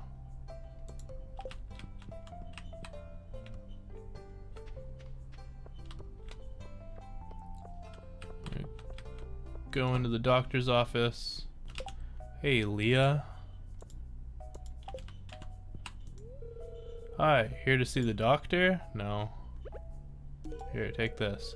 Oh, this is exactly what I wanted. Thank you. Hi, here to see the doctor? No, I'm not. Is that, she's just gonna keep saying that over and over again? Okay. What is the point of the doctor? Do you actually need to like come here? Do you get like sick in this game? This clinic is licensed for medical practice by the Ferngale Republic Health Authority. Here to see the doctor? No. Are you here to see the doctor? Is this the doctor? Feel free to stop by my office if you're ever feeling ill.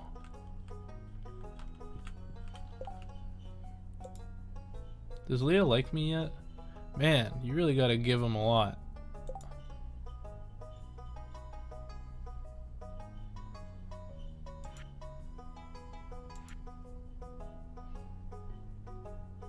So she loves salad. Does food go bad? I might just buy a bunch of salad. Why not, right? You're young though. You'll probably stay healthy without trying. Yep, that's true. Oh, I can buy an energy tonic from the nurse. Alright. I've done all I need to do there. I'm going to buy more salad. See if I can do that.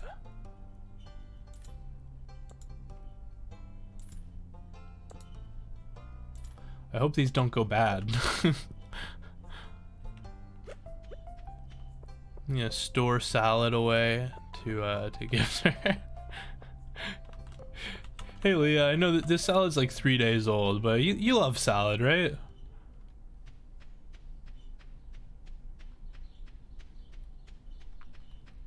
Okay, I could sell some stuff.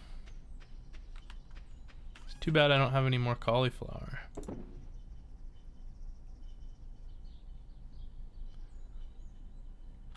Oh, yes. All right. So, oh, I need more coal. Do I have more coal? Oh, I do.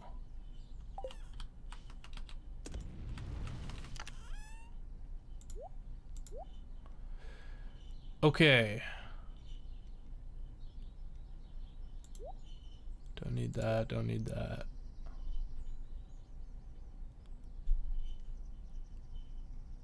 Earth crystal. I'm gonna hold on to those. Okay. I'm going to go see if I can upgrade my axe and break open some geodes. And we'll see what we get from those geodes. Geodude. Isn't that wild? Call him Geodude because he's like I wonder if you break Geodude open if he's like full of cool looking crystals. You just break him in half.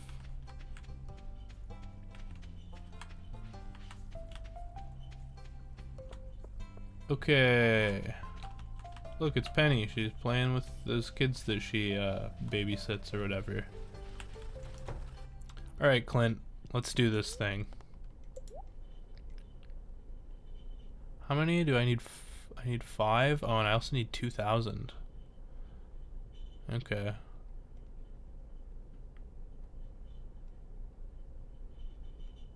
Used to break stones. Okay, well that's the one I want to save up for. Is the copper axe. Because I definitely need that. What do we get? Dwarvish helm. That's cool. An earth crystal. Another earth crystal. Some rocks. What is that? Slate. And green thing. Petrified slime. Okay. I'm gonna donate what I can there.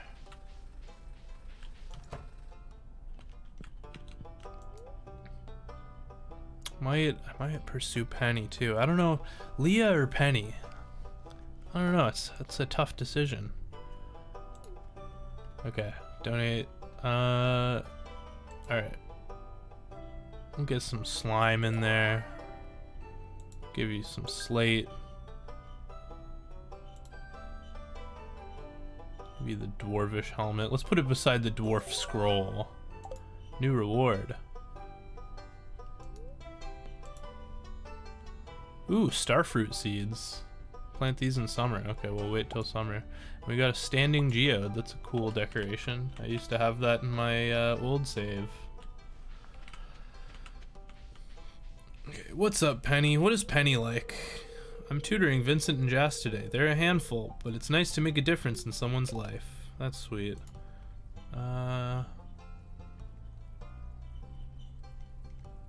Penny. What do you like, Penny? Diamonds, emeralds, melon, poppy seed muffin, red plate, roots platter, sandfish, tomka soup. I don't think I have any of these things. She likes dandelions, though. I saw a dandelion earlier, but I bet by the time I come back, she'll be gone. We'll try and make it happen.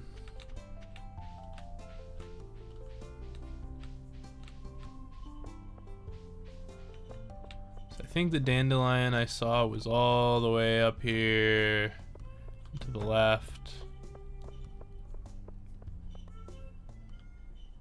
Yep, there it is.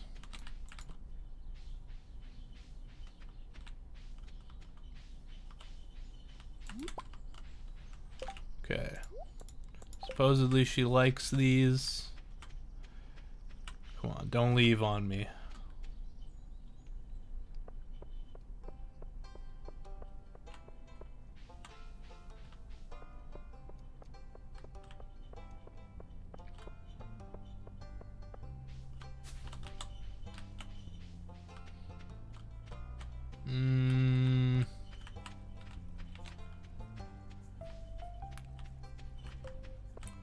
Oh, she left. Where'd she go? Is she back home in her trailer?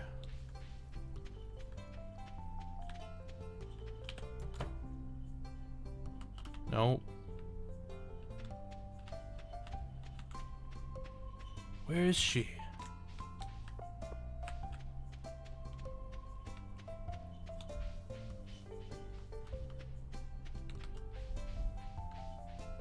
There she is. Benny! Take this! Thank you, this looks special.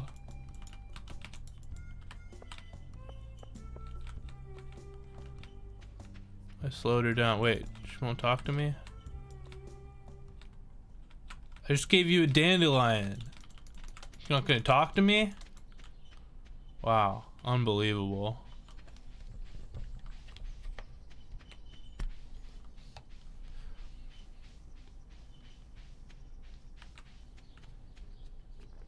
I'll back up into my farm through the bottom.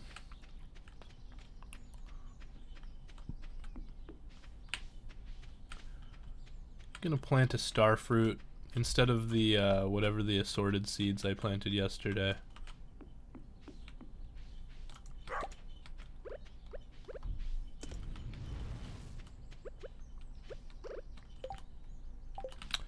Need my hoe.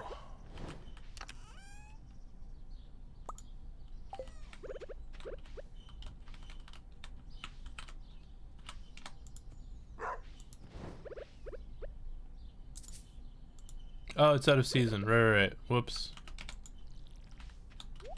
Do I water all these? Okay. Let's get some water in the watering can for tomorrow so I don't have to come all the way down here.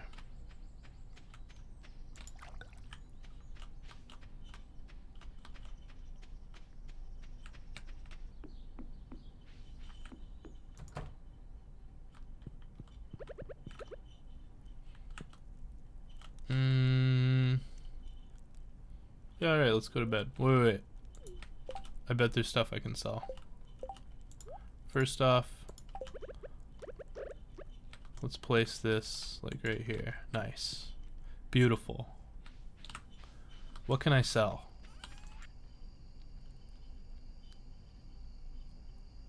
Earth crystals? Probably not. I guess I won't sell any of this stuff. Now let's put the star fruit away.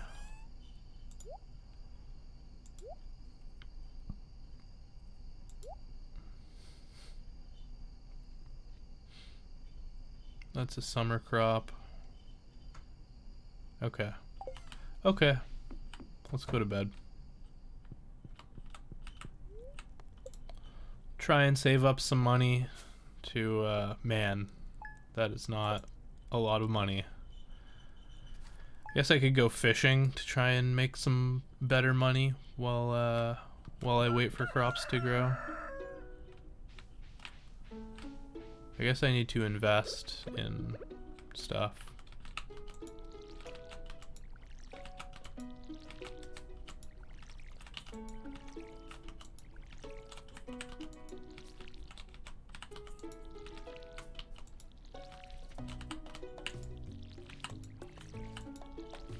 Boom. That's empty soil. I don't know why I'm watering it.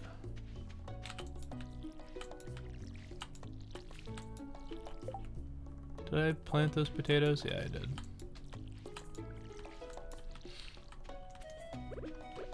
Yeah, collecting the salmon berries really isn't worth it. They're 25 a piece.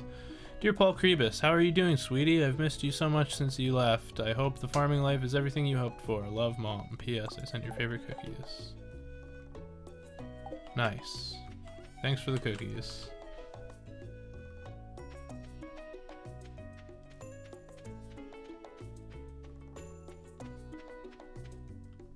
So I guess, yeah, the salad stayed good.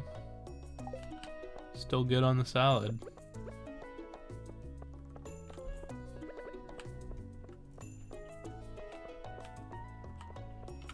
Oh, I should get a dandelion for Penny. If there's still one there, or if that was just the one day. Yeah, it looks like it was just the one day. Okay, well, I need to go wait for Leah. I'm just gonna stand outside of her house waiting to give her a salad.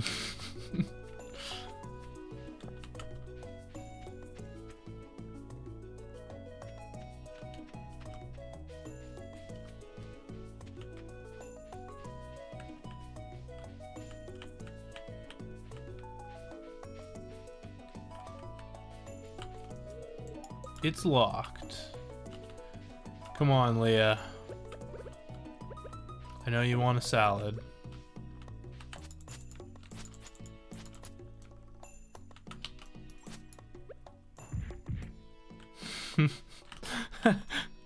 ready to give her a clubbing.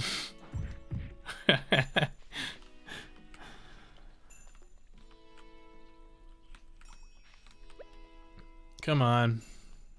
Wake up.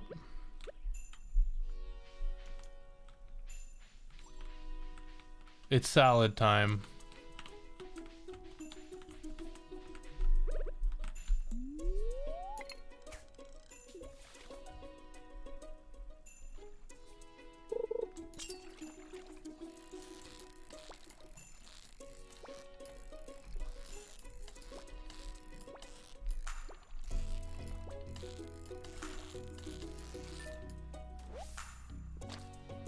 A chub.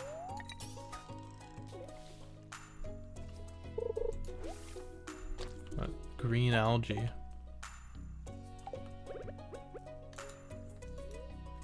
Gonna eat the algae.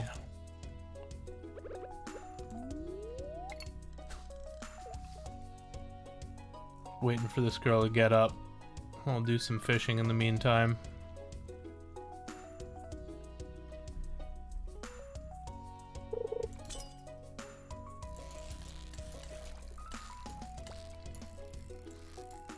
This song's a real bop.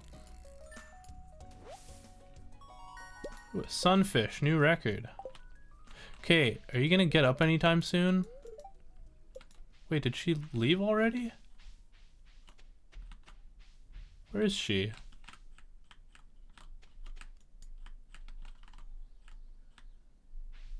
I didn't see her leave. It went from saying locked to saying only Leah's friends can enter. Oh, maybe she woke up, but she's not. She hasn't left the house yet.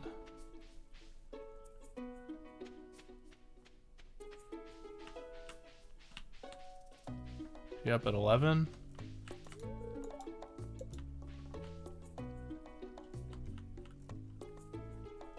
Bro, where are you? I have a salad for you, Leah.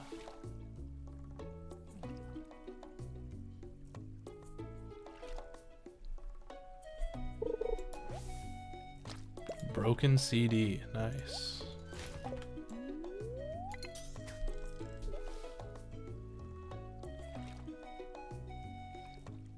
I don't know why she's not coming out. I have a salad to give her.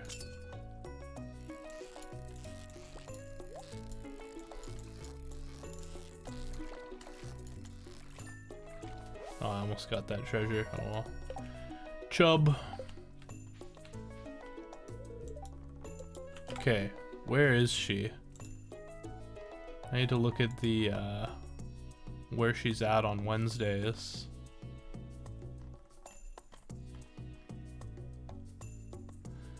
Daily routine. Oh, okay, on Wednesdays she leaves her house at 12. Alright.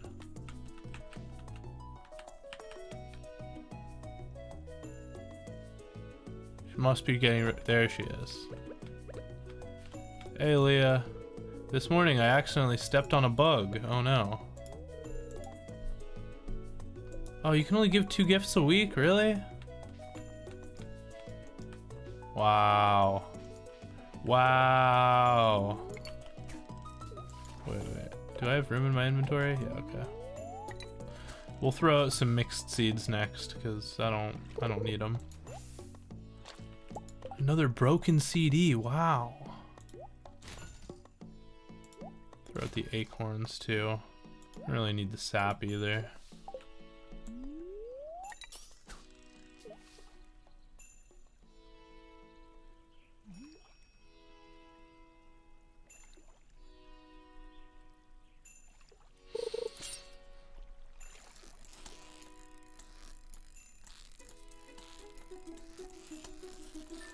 Perfect. Perfect catch. Got a sunfish.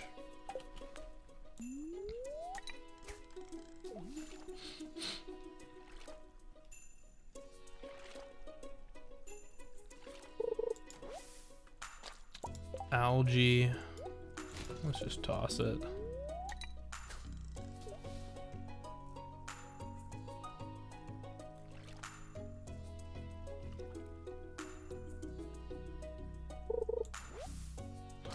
Stupid algae. Give me fish.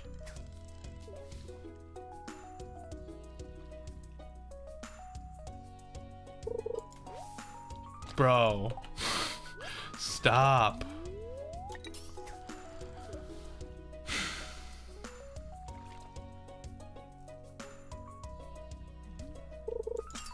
There we go.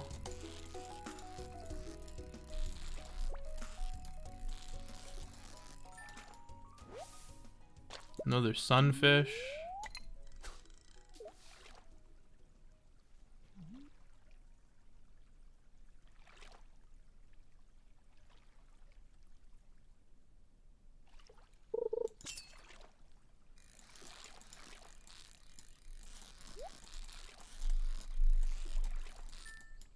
Yeah, there's no chance of getting that. Another sunfish. You've used your last piece of bait. Okay, well, I think I can still fish without bait. Pretty sure.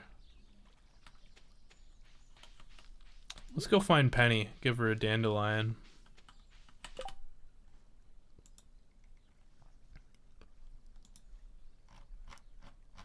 Where's Penny at this time of day? Whoa.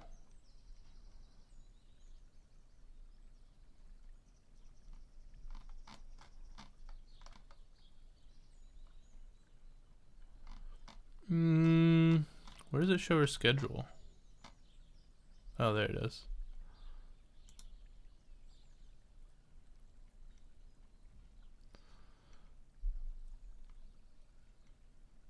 Leaves the library and stands near the ice cream stand watching over Jas and Vincent. Okay. That's at 2. Okay. Let's go find her. Standing at the ice cream stand.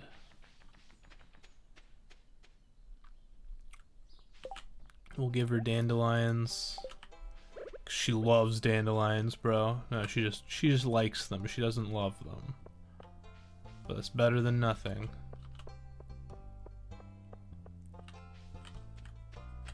I remember I had to do this quest where the mayor like left his underwear at Marnie's house, and it's in her bedroom. So thank you. This looks special. We don't have a school here, but I'm doing my best to give Vincent and Jas a proper education. Every child deserves a chance to be successful. Jas is very good at math and reading. Vincent is good at, well, he has an active imagination. Me too, bro. What was I saying? I don't even remember. That's gone. Alright. I think we're going to finish off this day. And then I'm going to take a break. And I might come back later in the evening. But, had some fun streaming some Stardew Valley. Gonna play a little bit more, later.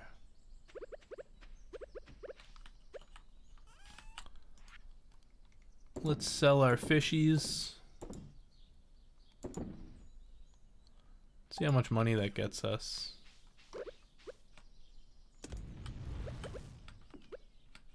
Yeah, there's nothing really more to do today.